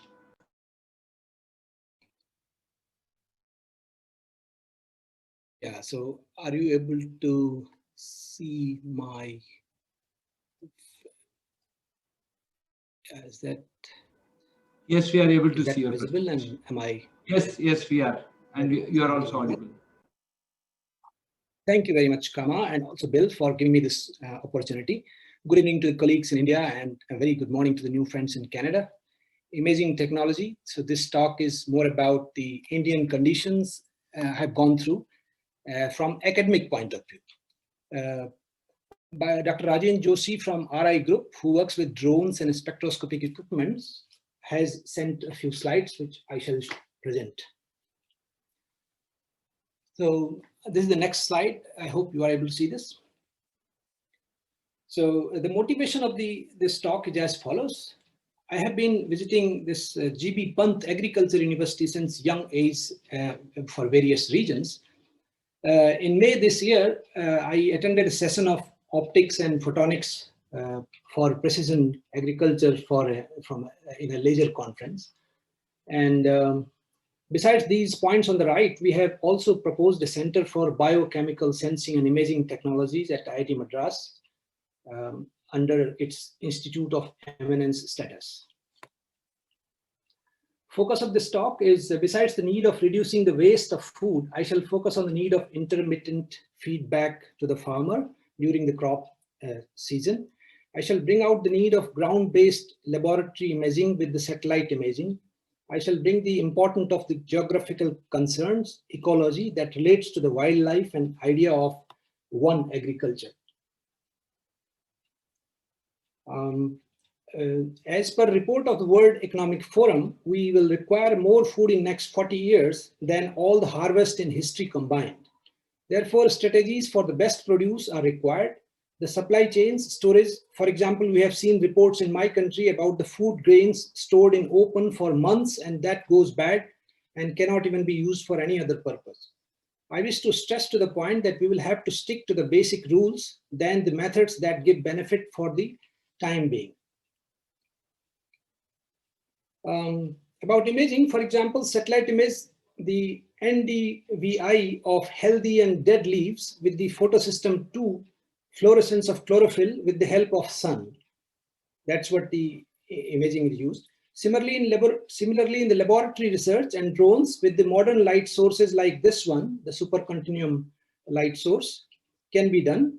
Photosystem 2 has 3 lifetimes but single color. Therefore, time-resolved spectroscopy can accurately map the vegetation on the ground. Such imaging results can be shared with the farmers intermittently during the crop season. So here is an image from the satellite and the one taken by me on the right side. It just shows that the staircase-like fields in both the images of the almost same region. We can see that the imaging strategies that work for plains will have to be changed for the hills. And we can also see the nearby forest.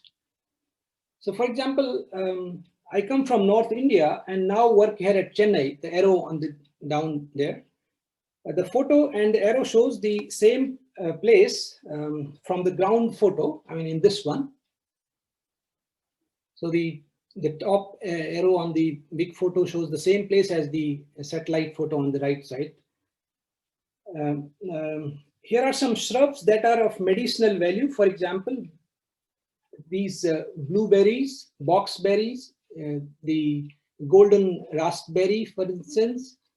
These references I have taken from the network, I mean internet.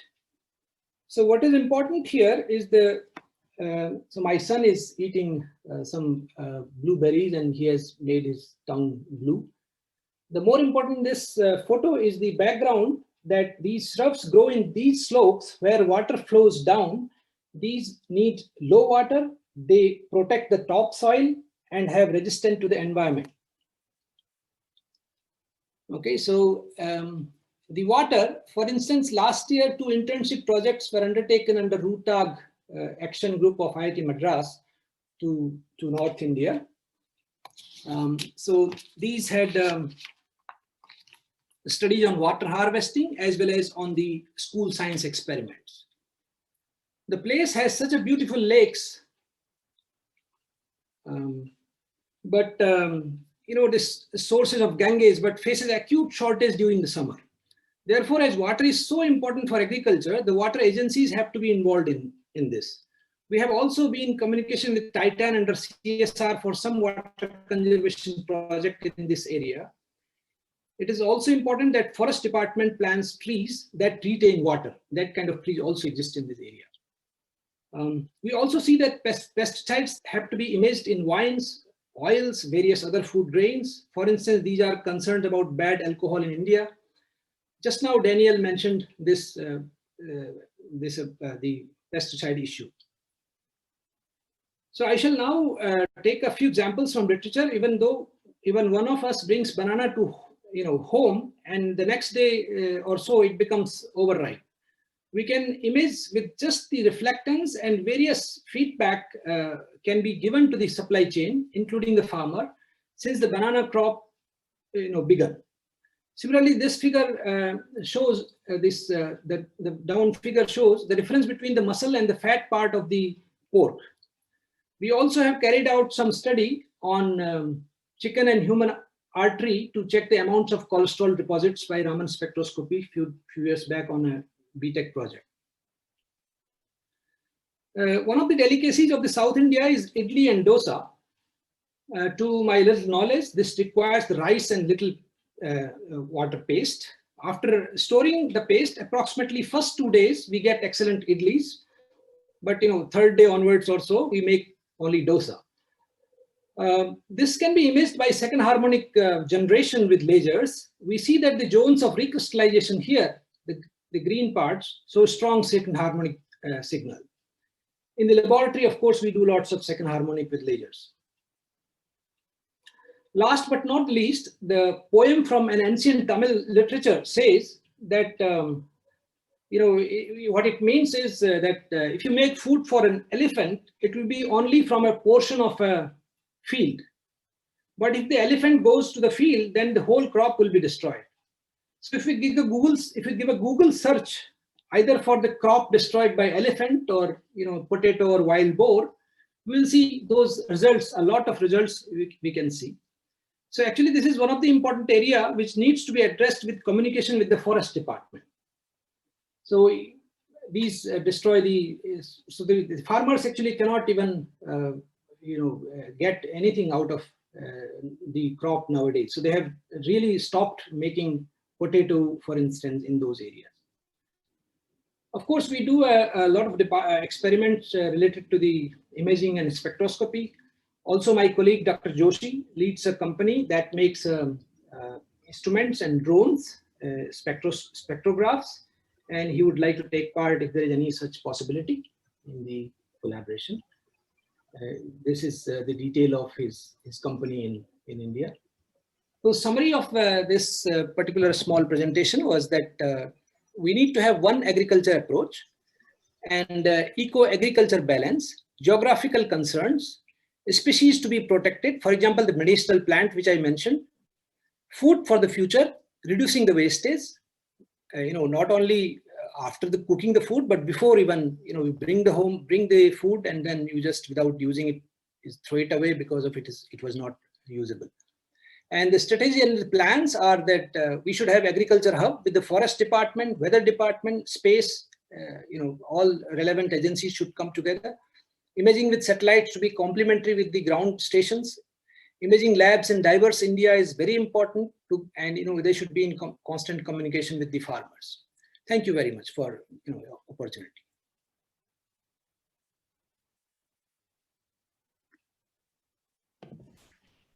Thank you very much for that, Professor.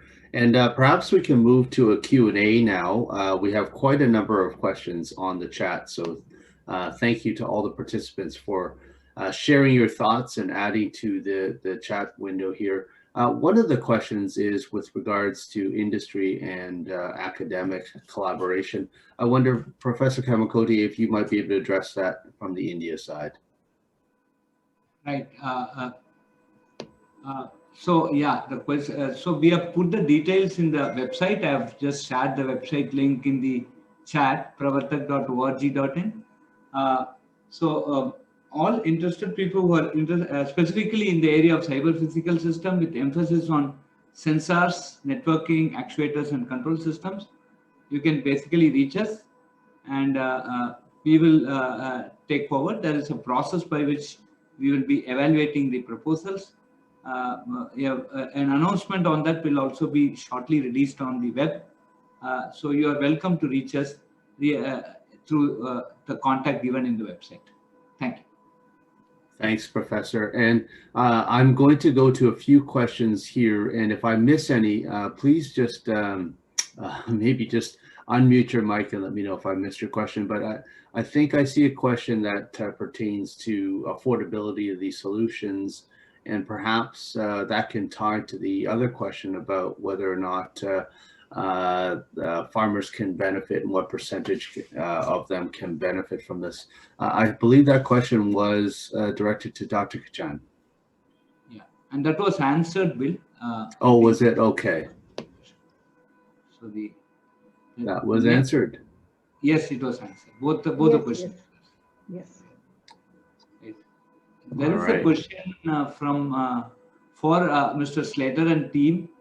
So it says that we are interested in IoT-based HTS of pesticides and mycotoxins under our bio-CPS at which Pilani. Pilani is a city in North India. It hosts the Birla Institute of Technology there. In their campus in India, they are looking at IoT-based HTS of pesticides and mycotoxins. If Bill is there, can you? Yes, later. Yes. So I heard the part about the mycotoxins, but I didn't fully understand the question. Yeah. Perhaps you can ask if Sunil Band. High throughput screening. STS is high throughput screening. They are developing sensors for that. Oh, okay. Right. So we should connect then. Right. Yeah. So you can connect with. We will be sharing the email address of. Okay, good. Right. The next one is for Professor Satya. I think please do advise if in the recent locust attack in India while using drones, if proper dosage was used or not as per recommendation of CIB and RC. Satya, is Satya around? Where I just heard there was a power cut in IIT Madras. Yes, there is a power cut. Yeah, there was a power cut. So I think Satya would have logged off. So we'll just wait for him while we take the next question. Farming as a service is picking up. So definitely spraying as a service towards just a comment. Then the last one was how can we learn more about the snacks startup ecosystem we are building at IITM-Pravartak Technologies Foundation. Any other question here? There's one for you, Professor, at near the end, whether you can give a perspective. Agriculture from your personal experience on from Ramesh. Yeah, so I've been doing organic farming where I'm yet to go into deep precision agriculture, but certainly controlling the motors, especially solar motors, solar powered motors,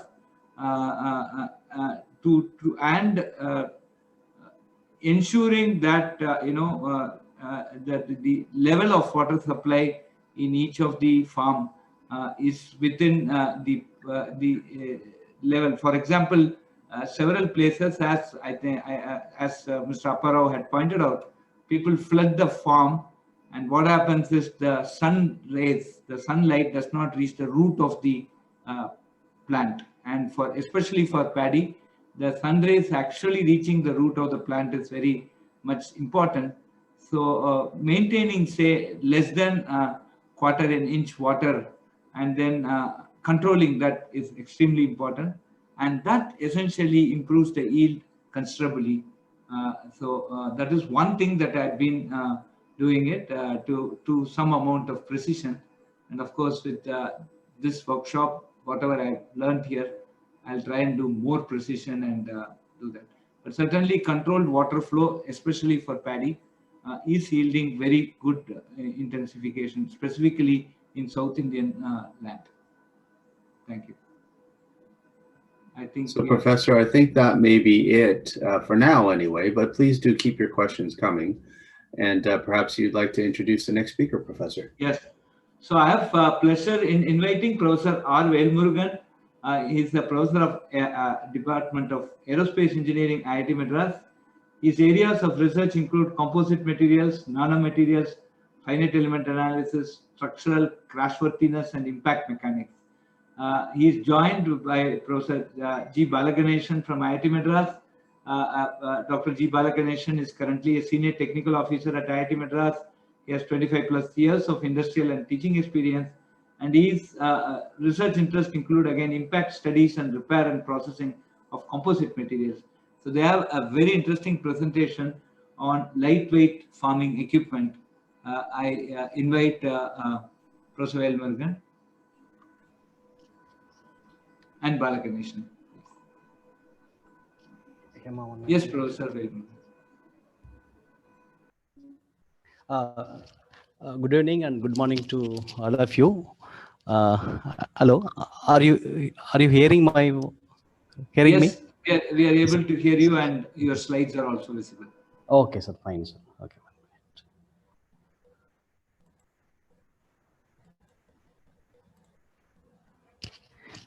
Just we are going. Just our topic is the development of farming equipment using advanced lightweight hybrid composite materials.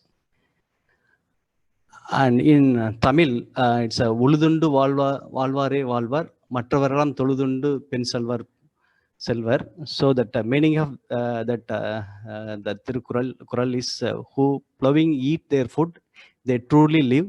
The rest to others to bend, subservient, eating what they give. This is the meaning. And Avayar also is given one. As you can say that the translation in English is a raising ridges, raise water, raising water, raise crops, raising crops, raise the subjects, raising subjects, raise the king. And if you see this Lord Krishna and Lord Balrama, they used to do farming, and you can see the image. And our motivation of this proposal, and if you see the technological advancement of agricultural machines, so there are a lot of improvements in the last century. And if you look at the difference between developed countries and developing countries, so developed countries already they have implemented a lot of automated harvesters and planters for agriculture, and whereas the countries like India, so we are depending on large number of small farming, and there are a lot of scope for implementing technology for small farming. And also, if you look at some kind of computer monitoring system and GPS locators, so there are possibilities, and already they have implemented driverless tractors, so which will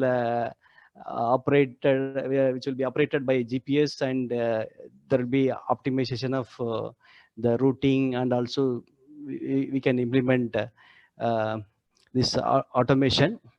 And also here there is no much work on the lightweight materials implementation in farming equipment. So for example, if you take India, so there are medium and small scale farmers. They use either that farming equipment, powered equipment, or many of the small farmers, they use only handheld power equipment. So there is a lot of scope for implementing lightweight material, so that the life of small farmers will be easy by implementing this. So the objective of our work to understand the materials and technology of existing farming equipment, and redesign and the structure and selection of lightweight composite materials for Indian farming conditions. So development of prototype and testing and validation of prototype, the scaling up for use of Indian farmers. So literature, there are not much literature on implementing lightweight material for farming equipment. We have seen few papers, research papers. So here Andy Pressman, he has worked on equipment and tools for small scale intensive crop production. So here he has discussed with that small scale farming equipment for various processes. So it starts from soil preparation, planting, and weed management. And he has discussed about farming equipment as well as the tools. In another literature, so the ploughing is the one of the process in farming. So here to increase the lifetime of ploughing tool, so it is called plowshare. So he used some kind of coating material to mitigate abrasive and abrasive wear, and to improve the resistance of the material. The scope for implementing lightweight composite materials for farming equipment in various stages of farming. So for example, tools for ploughing and planting and seeding, weed control equipment, cropping equipment, post-processing equipment. So this is also the process for small and medium farming, the operations, the ploughing and the planting, seeding, and weed management, and cropping, and post-processing. The ploughing equipment, so we are seeing this ploughing equipment generally used with the tractors. So they just fix behind the tractors and they pull it. And if you look at the structure, and the body frame is made up of mild steel, and the plowshare is with a medium carbon steel with a hardened condition, and the tractor is mounted at this location. And here that the material. So if suppose if you implement lightweight material like glass and carbon hybrid fiber reinforced composites, and the expected weight will be about 30 to 40% existing plow. And also here, if you see this, the implementing this plowing equipment using lightweight material will be able to get better mileage of pulling the tractors. So next one is seeding and planting. So seeding and planting, the left side one, you can see a manual seeding equipment. The right side one is seeding cum fertilizing attachment. So here also there will be scope for implementing composite material, both the structure as well as the body, and also that in particular in this manual seeding. So this is operated by a person, so that if you implement, we'll be able to reduce the weight by 1/4 of the existing material. And weed control equipment. So the weed management, the strategy includes 3 factors. So one is a timing weed control operations, and selecting the most appropriate tools for cultivating, and also forming planting beds and crop row spacing to match the cultivation tool and its configuration.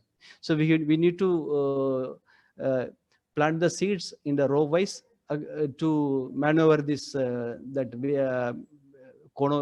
weeding equipment. And here also you can see there are 2 kind of weeding equipment. One is a power operated weeder, so normally used with a tractor. Another one is a manual cono weeder, generally used in India in paddy fields. So here the cono weeder, they use steel as the structural material. And also if you use the steel, since they are using in harsh environmental condition, there will be possibility for rust and corrosion. And if you go with this composite material, and so that it will not corrode and it will not form rust. And addition to that, the pushing and pulling the effort will be less for composite material. And there are some kind of manual cono weeder used by a person to remove the weeds. And there also they sometimes they use the power, so they use a small petrol engine to operate the wheels of this weeder. So there also there will be possibility for implementation of cordless the battery operated motors to run the weed removing wheels. And the composite materials, it is not new to us. So already we are using these composite materials in many applications like boats and the body of bullet trains, and nowadays in many automobile applications. So there are 2 basic elements in the composite materials. One is a reinforcement, another one is a binder. And here that reinforcement is a high strength material. The binding medium is a polymer which hold the fibers in position. And the advantage of composite materials: high strength and stiffness, low weight. Material can be designed in addition to the structure. So we can, for example, if you take isotropic material, and we have to design the structure, but here we can design the material, and we can manufacture this composite materials without by eliminating the joints. The reinforcement basically in 3 configurations. One is a continuous fiber reinforcement. Another one is platelets or whisker reinforcement. And third one is the particles reinforcement. And if you see the continuous reinforcement fibers, the diameter ranges from this 0.0025 millimeter to 10 microns approximately. And the length to diameter ratio is about 100 plus. And the particulate, again, the size is less than 1 micron, and platelets, so that thickness will be in nanometers and width will be in micrometers. So the matrix materials are binding medium. The main function of the matrix: transmit force between the fibers, arrest crack from spreading between the fibers, and it will not, they will not take the load, and it will be holding the fiber in proper orientation. And also it will protect the fibers from the environment, and the mechanical forces can cause cracks that allow environment to affect the fibers that will prevented by matrix material. And the basic requirement from the matrix to improve the interlaminar shear strength, toughness, and moisture and environmental resistance, the temperature properties and cost. So if you see this polymer, and there will be a hardener which will cross-link the polymer chain, so to become solid. And the typical fiber materials are listed here. So generally in composite materials, we use glass fiber, carbon fiber, and boron and silicon carbide. So if you see the carbon fiber, there are different varieties. And if you look at the density of these carbon fibers, it is about 1/4 of the steel. And if you look at the density of glass, so it is about 1/3 of steel. And if you look at the strength, so in normally we talk steel in megapascals, whereas in reinforcement of both the glass and carbon, the tensile strength in gigapascals. Also you can see the modulus, and the modulus of carbon is on par with the steel, and the modulus of glass is less than steel, but strength wise more than steel. If you see the specific strength and the specific modulus of this reinforcement, and you can see the steel and aluminum isotropic metals with the composites, that fibers. So glass fiber and these are the carbon fibers. You can see the where glass fiber, where this steel, and where glass and carbon fibers. So if you see any structure of composite, so basically, just 1 minute. So okay, one more minute. Okay, so fine, sir. So here, this is the matrix and this is the fiber, and this is the lamina. So the number of fibers and the matrix will form as a lamina, and the laminate, number of lamina will form as a laminate, and the laminate will give the structural shape. And also we can dilute this for reinforcement by using in different orientations as well as with the number of density. And the summary and benefits of this proposal for forming. So the main advantage of advanced material proposed from this project is lightweight, which will help small farmers to use tireless manpower to push and pull the device, and energy-saving powered seeding equipment. So manufacturing these components will not require a sophisticated system, which will involve high cost and processing techniques that use high temperature furnaces and welding system. The processing of polymer-based composite system is simple and does not require highly skilled personnel. The process can be done with semi-skilled laborers and will encourage village community to participate, who will be the end users of the farming equipment. And also we have done some preliminary work on this farming equipment. So we have developed soil auger at IIT Madras for Nestle Agro Foundation. So we have developed this soil auger with high speed steel cutting edge. It's a very hard metal cutting edge, so that when we rotate this handle, so it will be able to penetrate inside the soil and it will collect the soil samples. And we have made about 10 numbers a few years before, and we have supplied to National Agro Foundation, a social relevant organization. And another one we have developed for one organic farming industry near Chennai. So we developed this the blades to cut the weed. So we redesigned the blade of the existing cono weeder, and we have improvised the weeding process. So these are all the references. Thank you very much.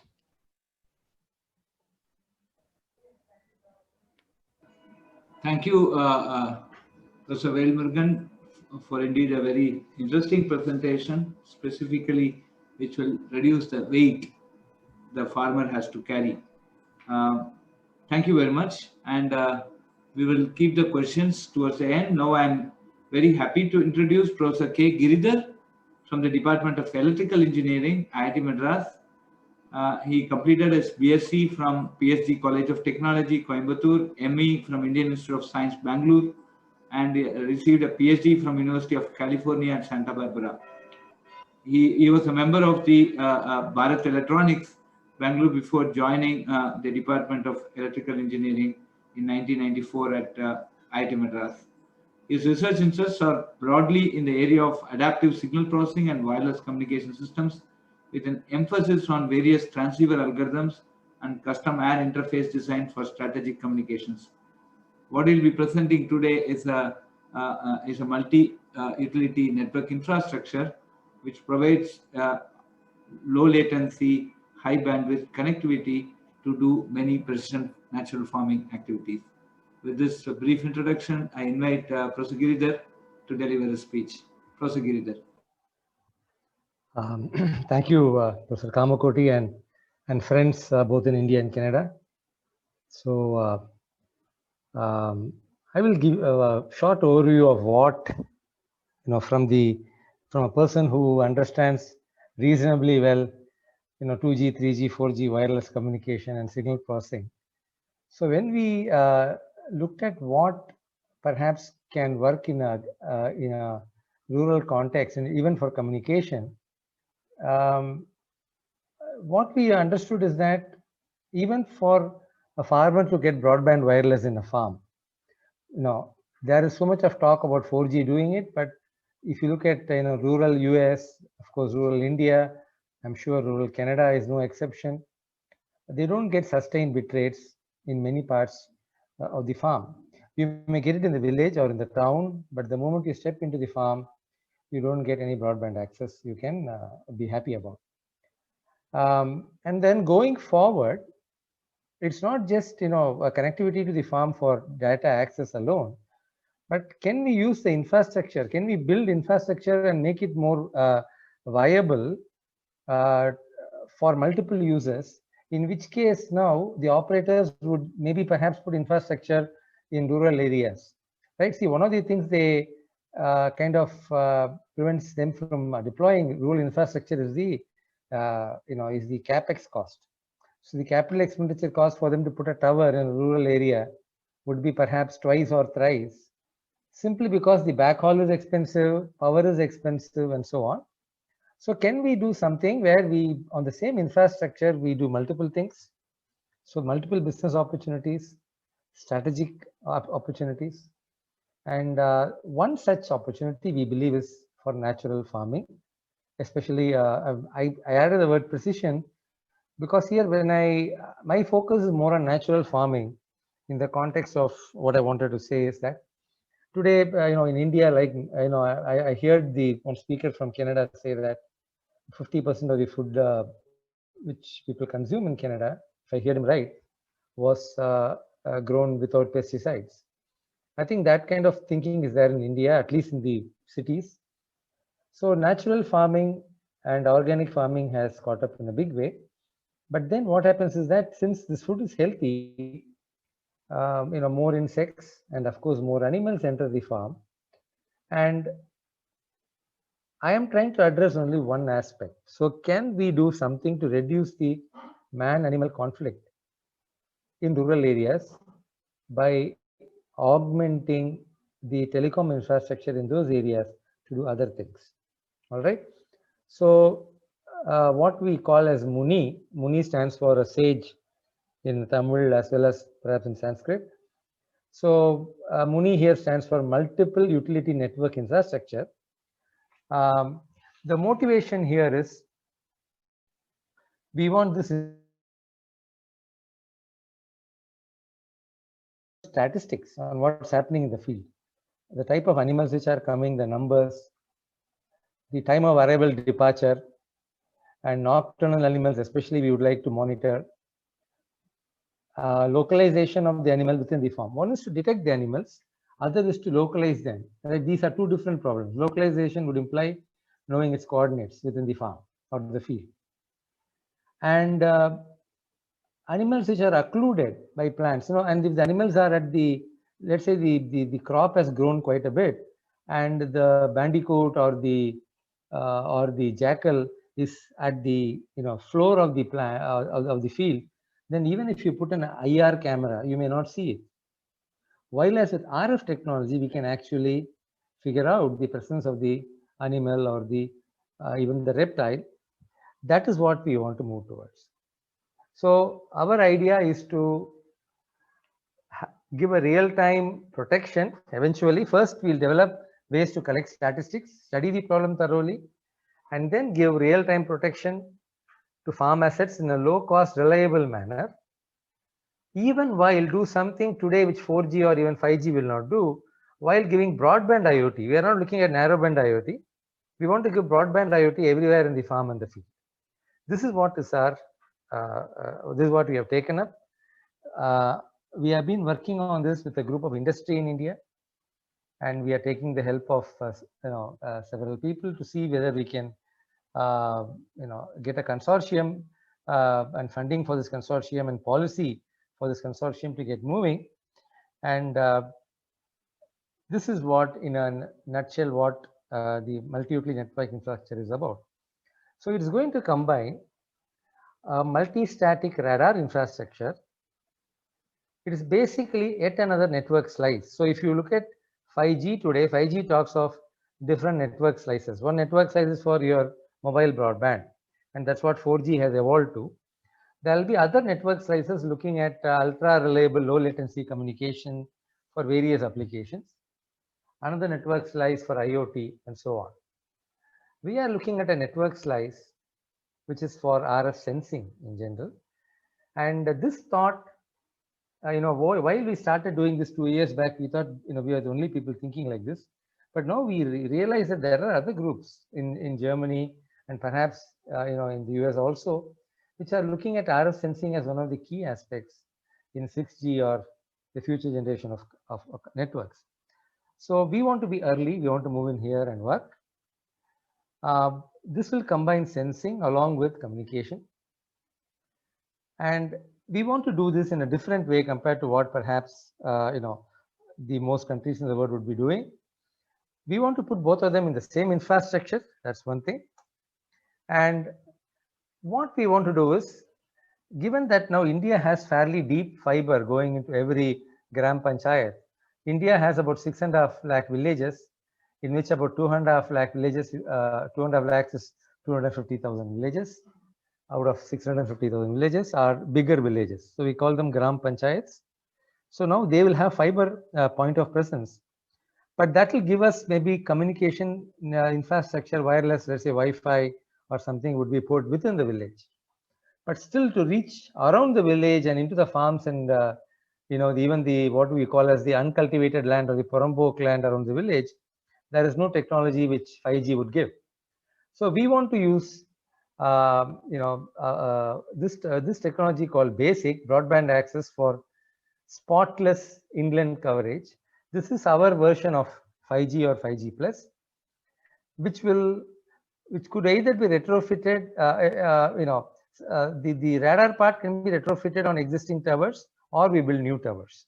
Okay, so to capture it in a quick manner, so we are looking at a multi-static radar system, which could either be sitting on new towers called the BASIC, which will carry new technology, which will give much better coverage and much guaranteed bit rates on the uplink and downlink, even in the boondocks. Right? That is with something like we are going after geographical coverage, not purely user coverage. And this will be a new infrastructure we'll put. But even on existing infrastructure, we can augment it with the flexible multi-static radar system. And this can be used for detecting animals in the farms. All right. And just I have 2 minutes more. So what I want to just say is that when we put these together, we get solutions where radar is a big topic, right? Radar, one can use radar for detecting drones. One can also use it for detecting animals in the field and then giving warnings. And this kind of functionality is not going to be there. And what we believe is that our unique, unique selling point, if you want to call it that, we want to exploit purely the sub 1 gigahertz spectrum, what is called the UHF band. This is where we want to do this, because then our coverage cost will be very low. And many people before me talked about cost of coverage.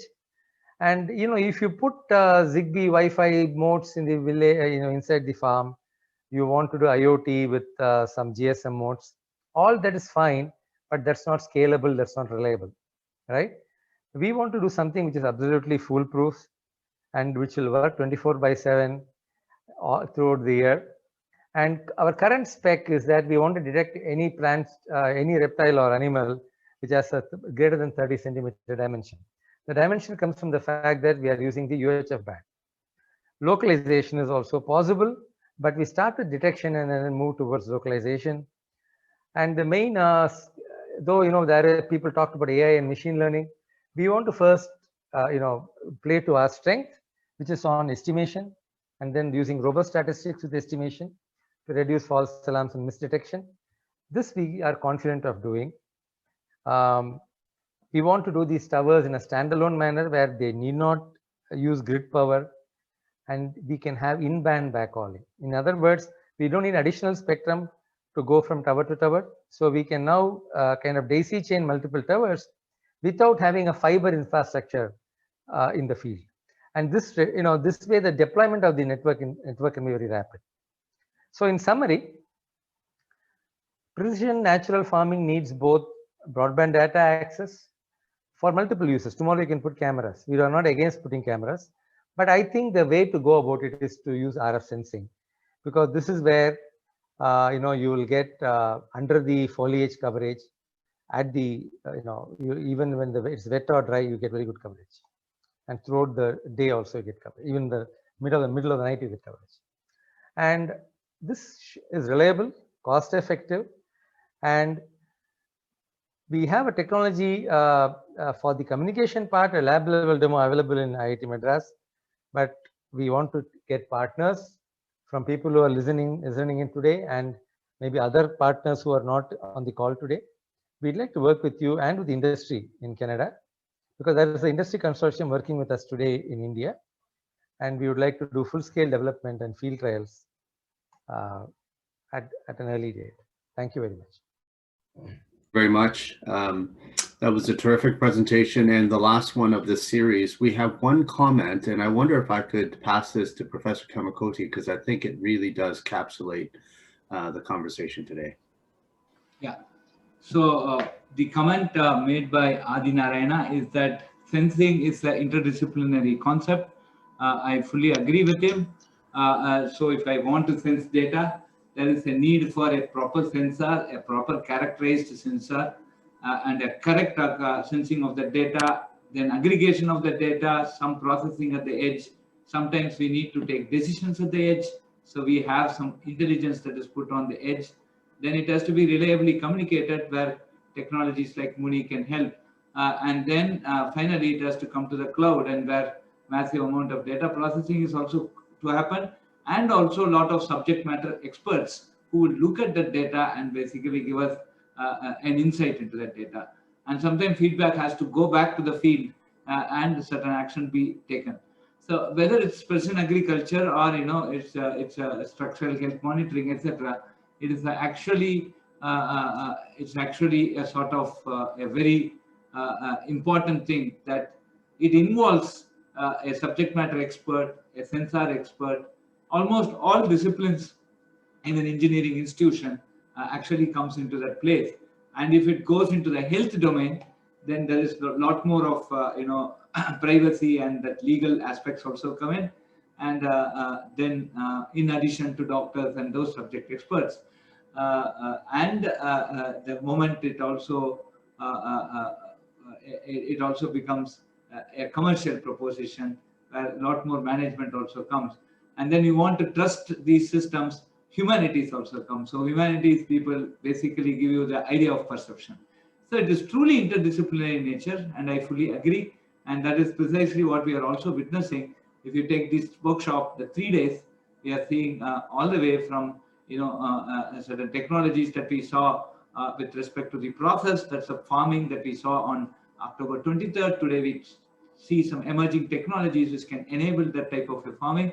And what we are going to see on November 6th is on how data, what is the crucial role of data and AI in this particular thing.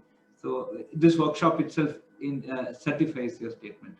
With this, I think Professor Satya has come back, and there was indeed a question to him, which I will read. So that will sort of finish all the questions here. Satya, please to advise, in the recent locust attack in India, while using drones if proper dosage was used or not as per recommendations of CIB and RC?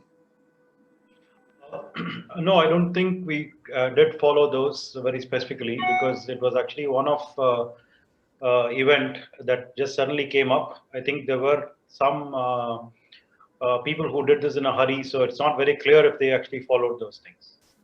Okay. Yeah. Sure. Thank you very much. So with Thank you, this, I Professor. hand it over to Mr. Bill.